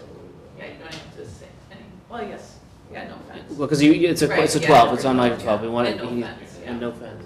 I will second that motion. Okay. All right, we have a motion and a second for the final plat with conditions. Do we want to, did you get that, Lisa?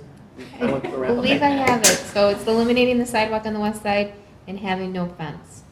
To lot 57. Up to, yeah, the eliminating sidewalk up to lot 57, eliminating the fence around the cemetery, yep. And subject to Conditions. Yep. Oh, yeah, staff conditions. Of course. Yep, yep. That was my second. Any other discussion?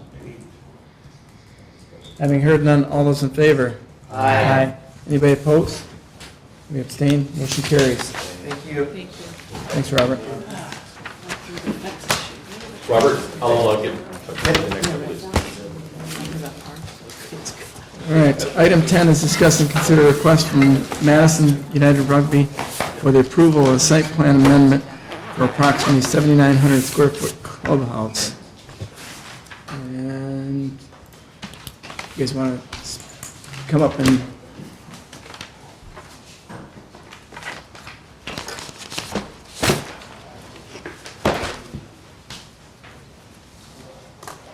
you state your, when you get settled, you state your names, and then we can get that recorded. So we do have to.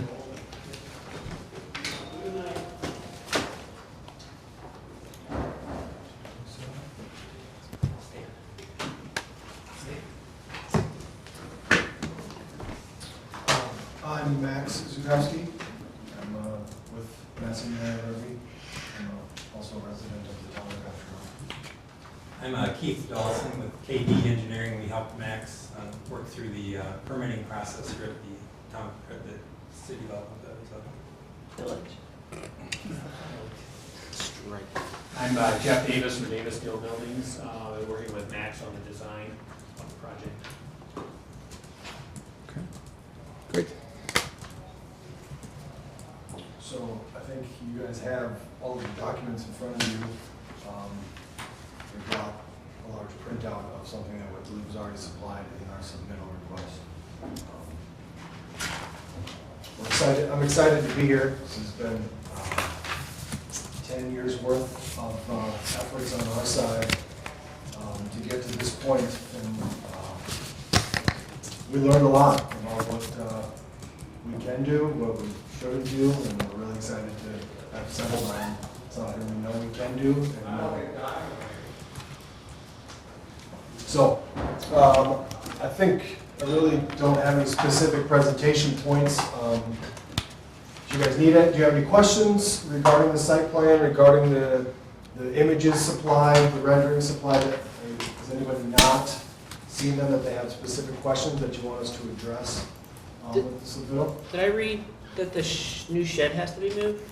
No, there's a different shed Oh. that we can move by people just picking it up. and Oh. moving it. Okay.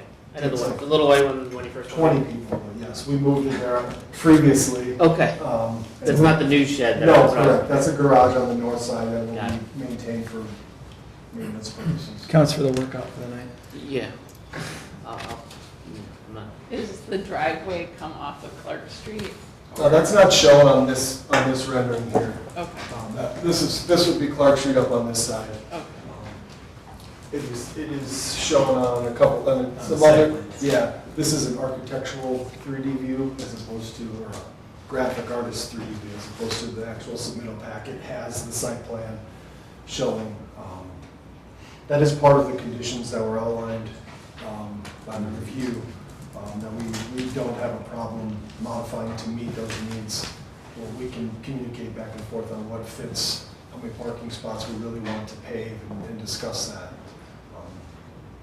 But are you planning on having any parking? Correct, we off are, of yes. Clark Street? We are, yeah, that's where the dumpsters are, that's where the utility vehicles are stored, the mower, the water wheel. So there will be, we don't have a specific number at this time. If you're looking for me to tell you today, I would say it would be 6.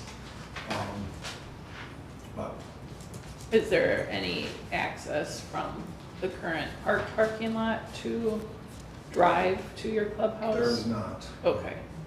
and there will not be in the future. It's a pedestrian access that heads onto the south side of the building, to the existing parking lot. And is that, is how it's, I mean, because we have this aerial view from the east in our packet, and it shows like a large gray area that I'm assuming is all concrete, kind of like it shows on that view. You're talking about a gray area here? No.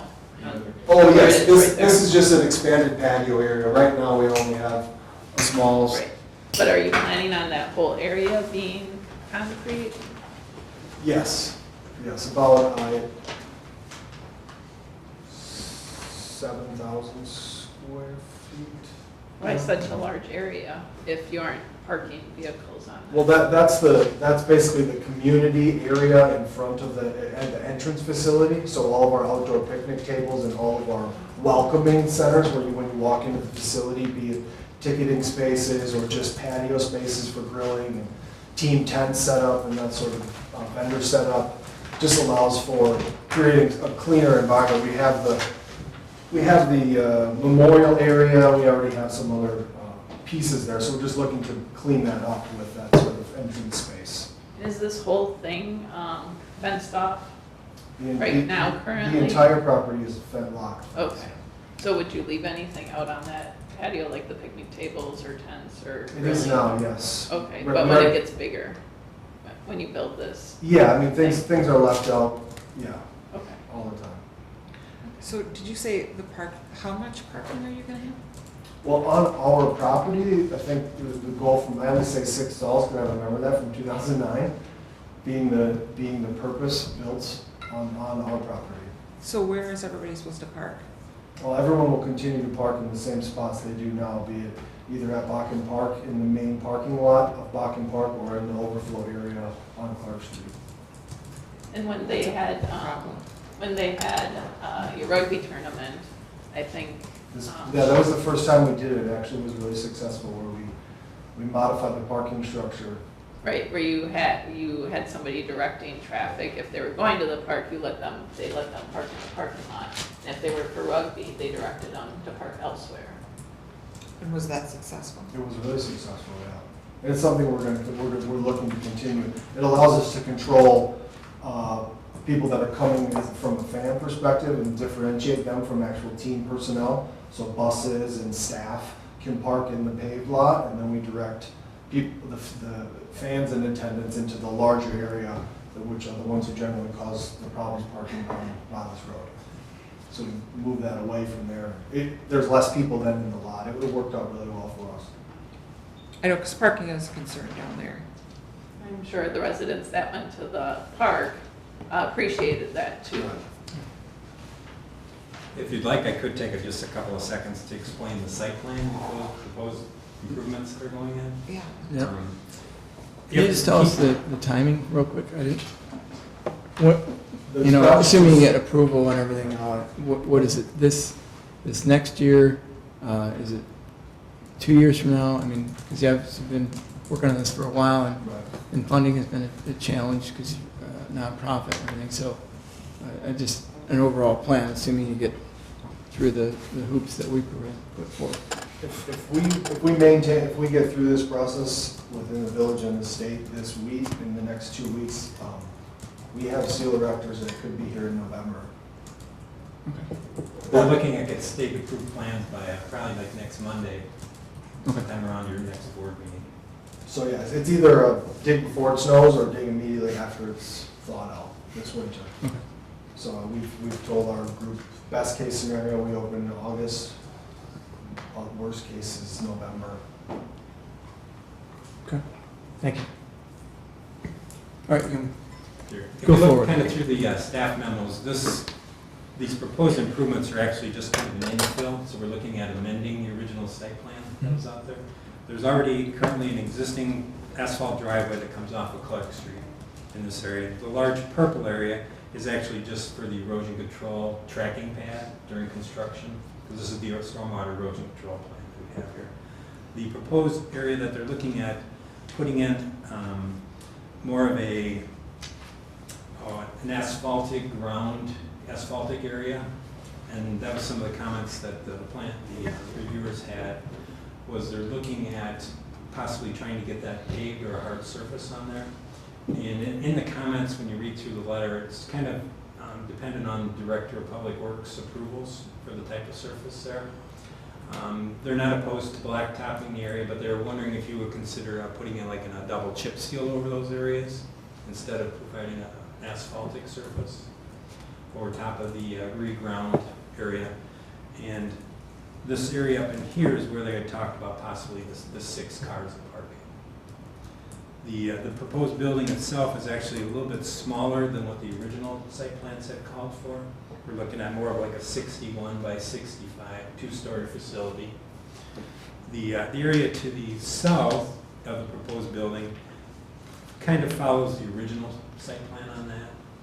The stormwater is directed to 2 areas. From the center of the building heading to the north up Clark Street, there's an existing stormwater area there now. Same way with the south side of the building, that would go to the south to an existing area that's already there. The stormwater plants and landscaping plants had been approved quite a while ago. There were some staff comments about adding some additional trees up along the existing driveway that comes in there to follow the original plans that were there. The bleachers would remain. There's going to have to be some work done on some of the sidewalks in that area. But as far as the overall concept and the original plans, it follows pretty closely to the original plans that you had looked at 10 years ago. So I want to flashback to 3 years and 4 years ago. What's with Rugby not wanting to pave? Right, there was some original contractor was paving, looking at Matt there, but there's some original paving issues, and now this is turning into a chipped lot with. I think they didn't want to pave it before they put the final building in, because they'd have to tear something out. Okay. And now that the final building's going in, I guess we'd like to have it paved. If you want to present another option to Public Works, then I'm sure they can look at it with MSA. So that, they don't have it paved now, the driveway, so I think. Right, well, so the they wanna- condition, we have you've had the recommendation that it be paved. Yeah. And they're still saying, hey, we want to fancy chips it or something. Well, it'd be like I don't know if you've been on a lot of roads and parking lots lately. They've been just taking up blacktop, milling it up into smaller chips, and then using that as kind of your gravel base. It has the advantage of not being very dusty, if you were just to gravel it and leave it gravel. But, and the Rugby Club isn't opposed to doing something or surface coating it. We're just looking at different options instead of putting a full thickness of blacktop in just a thinner parking area, as possibly overlaying it with like a chip seal type. Is it like a cost savings thing? Like you can drive off of it easier and sort of. No, that's correct. I mean, it is. This is we're building what we can now to meet our budget. Right? We don't really have so the plan that we proposed here allowed us to build a construction pad out of recycled asphalt shavings, and then all we would need to do is refill that in when it's done with more shavings wherever the site got damaged. Because right now that space is a muddy mess. And so this allowed us to just fix the area up for construction one time and then not have to put gravel down and then later on. So that was why I went in, because it was the simplest process for us to start with. We can do it one time and then, but if we have to change it later to meet conditions and make it smaller and take out some of it, I'm also, we also try really hard to take care of the grass, so we don't really need more grass to mow. So. And it helps with impervious surface, right? Because asphalt still sort of breathes a little bit, but this is more porous. Yeah. And it's not it's not like the parking lot at the Piggly Wiggly that's constant use, right? This is a 6 parking lot behind the gate. It's going to be staff, really, and special access. The other advantage is it is a lot more porous of a surface, so it helps on the amount of runoff that it's generated on a solid blacktop. So I can speak to the asphalt end of it, I guess. What they're proposing, I guess, is a pavement structure of sorts. We do it on town roads a lot. We pulverize the town road, and then they double chip seal it. A lot of times right now, we're finding that just putting asphalt on it's just about the same price. But in their purpose, for their purpose, it might be save cost savings to them. It's generally a coarser surface than you would have like a normal parking lot. As far as durability, depends on the thickness of the pulverized material that you're putting down. Parking, one thing about parking versus driving, when you're driving, you're moving. When they're parking, if you look at a lot of parking lots, you'll see 4 tire dents where the tires park because it's constant pressure.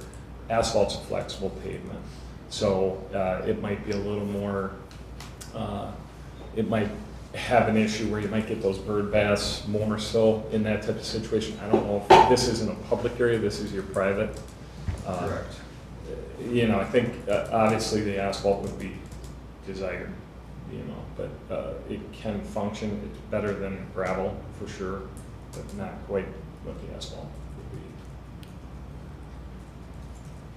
Would you be renting out your clubhouse at all? That is not built into what we're seeking to do from a marketing perspective. It certainly is an opportunity for our membership, but we've changed our model from potentially what we looked at 10 years ago. Some of the business plans, we're seeking to host 20 weddings a year, and it's not built into our plan to do anything other than meets the needs of our direct members, planning 5 events a year, potentially, to meet the needs of people that have already kind of expressed interest within our community, within the rugby community. So what happens to that space when you're not using it? I mean, is it available? It would be available. We intend to make it available, yes. Where would they park then? I think parking is, that's a big issue. I mean, if I were to rent out a place, say this clubhouse, there's only 6 places to park. Well, there's 148 stalls at Pocklin Park that are only ever full on Saturday afternoons when we're playing rugby events. Right. But it's a long way to walk from the parking lot to the rugby clubhouse. I mean, if possibly. So I don't know that it would be all that ideal if I was looking, but other people might be. Where's the Bakken I Park think that it should be a parking conditional use. on one of those 2? Do you have it on? Can you show them? Yes, just Not for the rugby itself. It's up there, right? Yeah, you have it right here. It's right in, this would be the northeast corner of the park. Okay, so how far, so if I'm father of the bride and I need to walk from the parking lot to the rugby clubhouse, how far do I walk? 20 yards. No, sorry, 20 yards to the entrance fence. Yeah. Then it would be another 30, 100 feet to the building itself.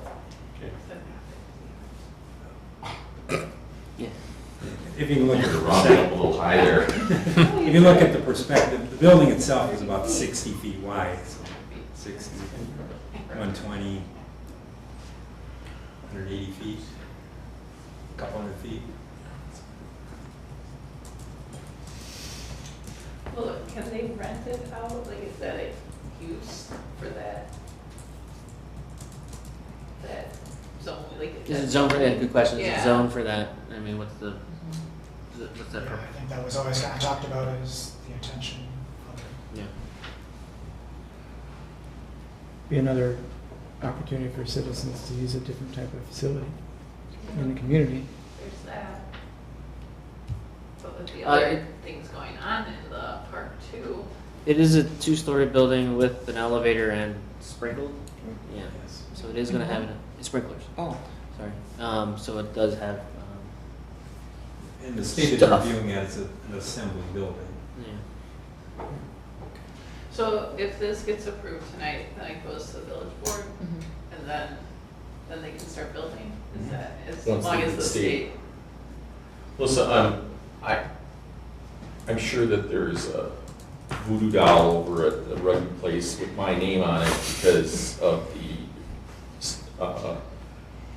arguments we've had over the course of the years, but, I'm sure you there's know. more than one. Well, it could be, Yeah, that it one's could be in the kinda museum built. after we're all done. But, I mean, at some point, I don't know if that's, you know, if you can, where are they gonna go if you're gonna require more parking? I mean, when we agreed to make an amendment to the plan, I mean, I think that was kind of inherent in that. I mean, I'm just giving you an opinion. I mean, I'd be probably the last one that they'd expect to be saying anything positive. I would assume that Parks is looking at parking along with the overall plan for the whole park, because We are. parking has always been my concern with that. There's an additional 80-ish stalls planned for, like, that parks have, but it's, you know, who knows what year that would be, Right. but that's part of the overall Yeah. park plan. Based Yeah, on we're- demand too, Mhm. so.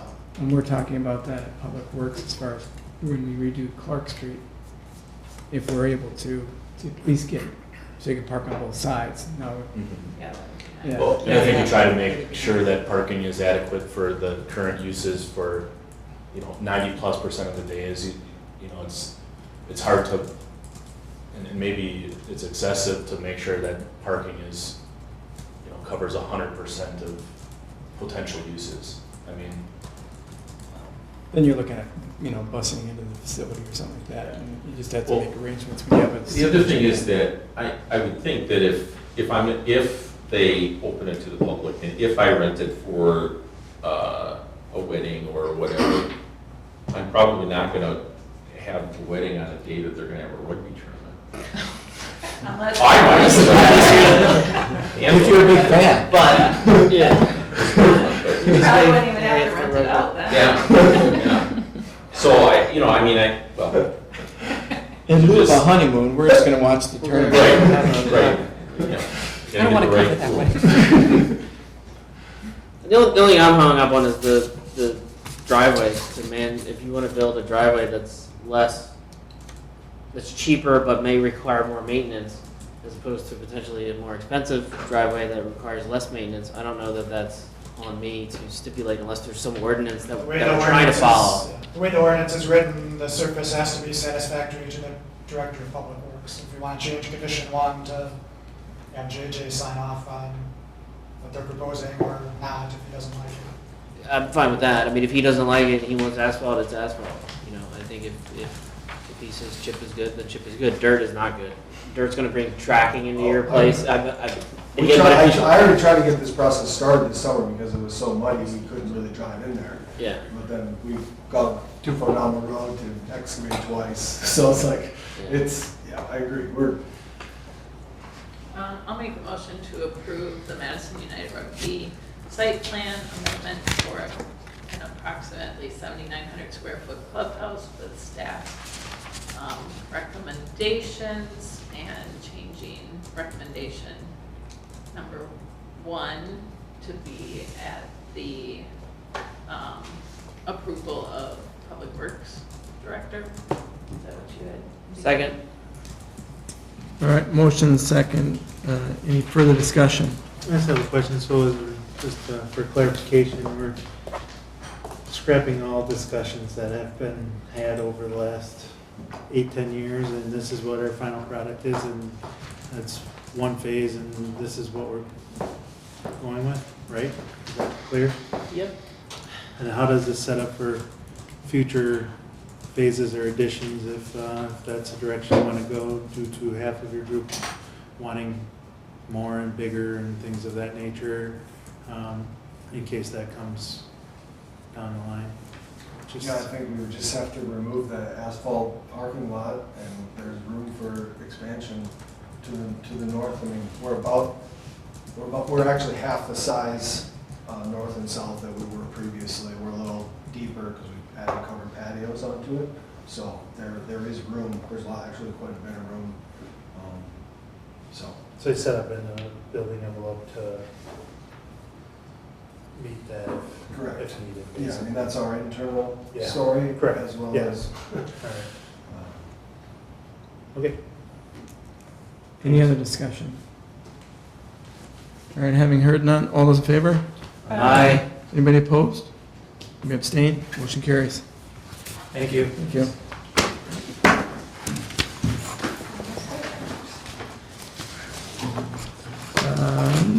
He's almost done. Item 11 is updated concept presentation from Craig Frank for a potential planned unit development project that would be located on the southwest corner of Gaston and Highway N. For feedback only, no official action to be taken. Just kind of a placeholder in case he had his designs ready to bring in. He does not have them ready yet, so he'd like to come into the late August meeting. Okay, so all we need is a motion to table. I think. Motion No, to it's table. just Oh, it's just, It was just a discussion. okay, There wasn't action. all right. Item 12 is update on open house for comprehensive plan amendment. So real quickly, we're going to do that next Wednesday here at 6:30. A couple of the planners from the Regional Plan Commission are coming. They have this big kit of 2-scale blocks that they can use to build different development scenarios. They're going to bring those out and When's help us out with that. Wednesday the 28th?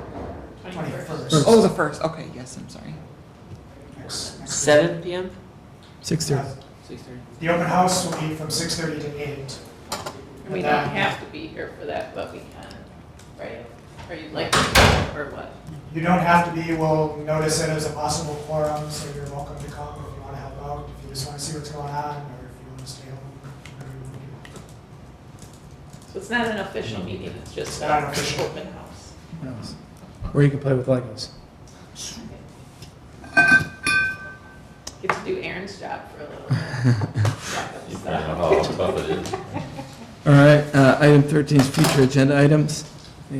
So the next official meeting will be, we got everybody's responses, it looks like Wednesday, August 28th, worked for most people. So at that meeting, we would kind of go over the results of the open house. We hopefully approve a public hearing draft of the comp plan, and then, as I said, Craig Frank wants to come in for that as well. What time? That would be at 7 o'clock, because there is an earlier meeting that I think some of you have to go to. I know the ordinance is usually there, but can be moved. That ordinance is like 5:30. 5:30. Yeah. 6:30. I guess I'm hoping you'll be done by 7. Yeah. 6:30. Wrap it up. I mean, if we want to have this meeting at 6:30 instead of 7, that's fine. I'm fine with 6:30. I don't. We can. Yeah, I picked 7 to accommodate the ordinance, but we can do it at 6:30. Or it's So I don't know. 6:30. Actually, so I don't know if there was a little catalyst on working on them road connections. I don't know what more can we do? Is there any? Well, I asked that individual to send me an email that I can share with Aaron and Matt, and I explained that this has been a topic that the village has been very concerned about for a number of years, and like 38 years that I know of. And I said that, and that's why I called on Chris to try to hear what the town would or wouldn't say. And I think it's worth bringing up to the village board as well, but, I don't know if we can condition the approval of the plat No. on them being able to get through, because the town is probably not going to agree to anything. But I think, at least we heard them out, and we'll try to address it. But I don't know if there's anything we can do to continually work on the Morning Dove and Pheasant Run and all that. The only thing you do is pay for it. It was Right. discussed. That's honestly what it comes down That's the issue. The right curb, there. the gutter, the storm That's the drains, issue. they will not pay for those road improvements and the extensions and the widening, and it came down to, well, if you want to connect it, you will pay for the road improvement, all the way to like Sandpiper or to the next county. No, we're not doing that. But would we need to, why couldn't we connect? I could see if we would fund connecting that little piece, but why would we need to? They won't approve it unless you do the whole thing. to the intersection. That was offered. Yeah. Which I understand is that not what well. happened on Sandpiper. That connection, we didn't put curb and gutter in on the town part. It narrows down there. I don't Exactly. know. We We saw- talked about that as a joint meeting and they reiterated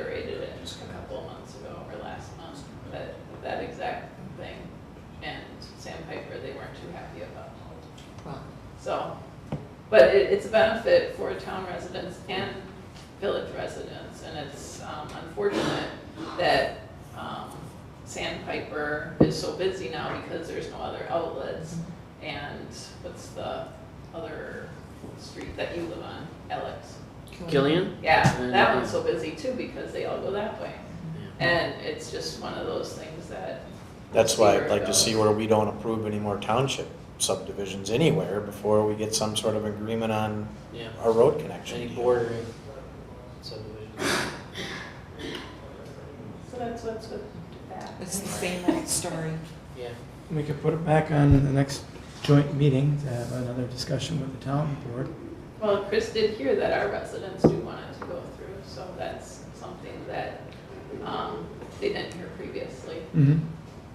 But they indicate that their town residents don't want the street to go through. Of course, And they adhere Why to the would town. They adhere to the people who elected them, which is the correct thing for them to do at this point, right? So yeah. it's no secret, we've had a comprehensive road plan for Yeah. years and years and years that Well, shows. that was brought up, and I guess my comment was, well, yes, you're right, you know, our comprehensive plan says they should go through. What is the legal remedy that we have to force that? None. So, Maybe we just work on one road going through. well, and then that's gonna open up a can of worms too, in the sense of, well, if one goes through, then it's like, well, what about these other ones, and, you know, why should. Yeah, he made a good point about that fairness aspect on how it just creates traffic on one and just Burden on the others. consistency purposes, but I mean, if you start with one though, and then say the one in Fifth Ave is gonna be put in as well, then you have two at least for The only- emergency vehicles to get. The only thing you in. can do is annex those properties. Or you And pay then, for the and then road. the village could, well, either way, the village pays for the road improvement. wait for It's their, annexed wait into for the their village, wells and and then the septics to village. fail, and Yep. they'll come wanting to annex, and we'll say, happy to do that once we'll talk to your town leadership and get the roads to be connected. But I mean, I did make that point out there, is that this has been a subject that's come up Oh, yeah. for years, and we too would like to have the roads go through. I know over behind American Family, there's some neighborhoods back that direction that have the same type of dead-end connections on old and new subdivisions, and you just collect trash and you look and it's just like, this is like ridiculous that, you know, you can see there's like a 10-foot gap or 20-foot gap where two roads should be together, and they're Is it not. the old town of Burke? It probably is, yeah. Because that might get taken care of when all of the. Yeah, by 2021, I There you go. heard.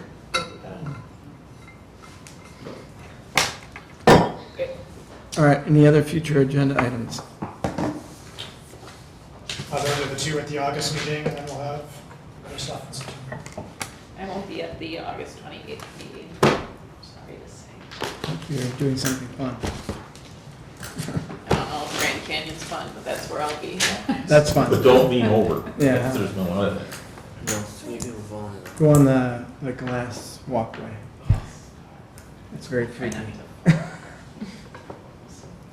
All right, item 14 then. Motion to adjourn. Second. First and second, non-debatable, all those in favor? Aye. Jennifer, I just want you to know that That's a rental.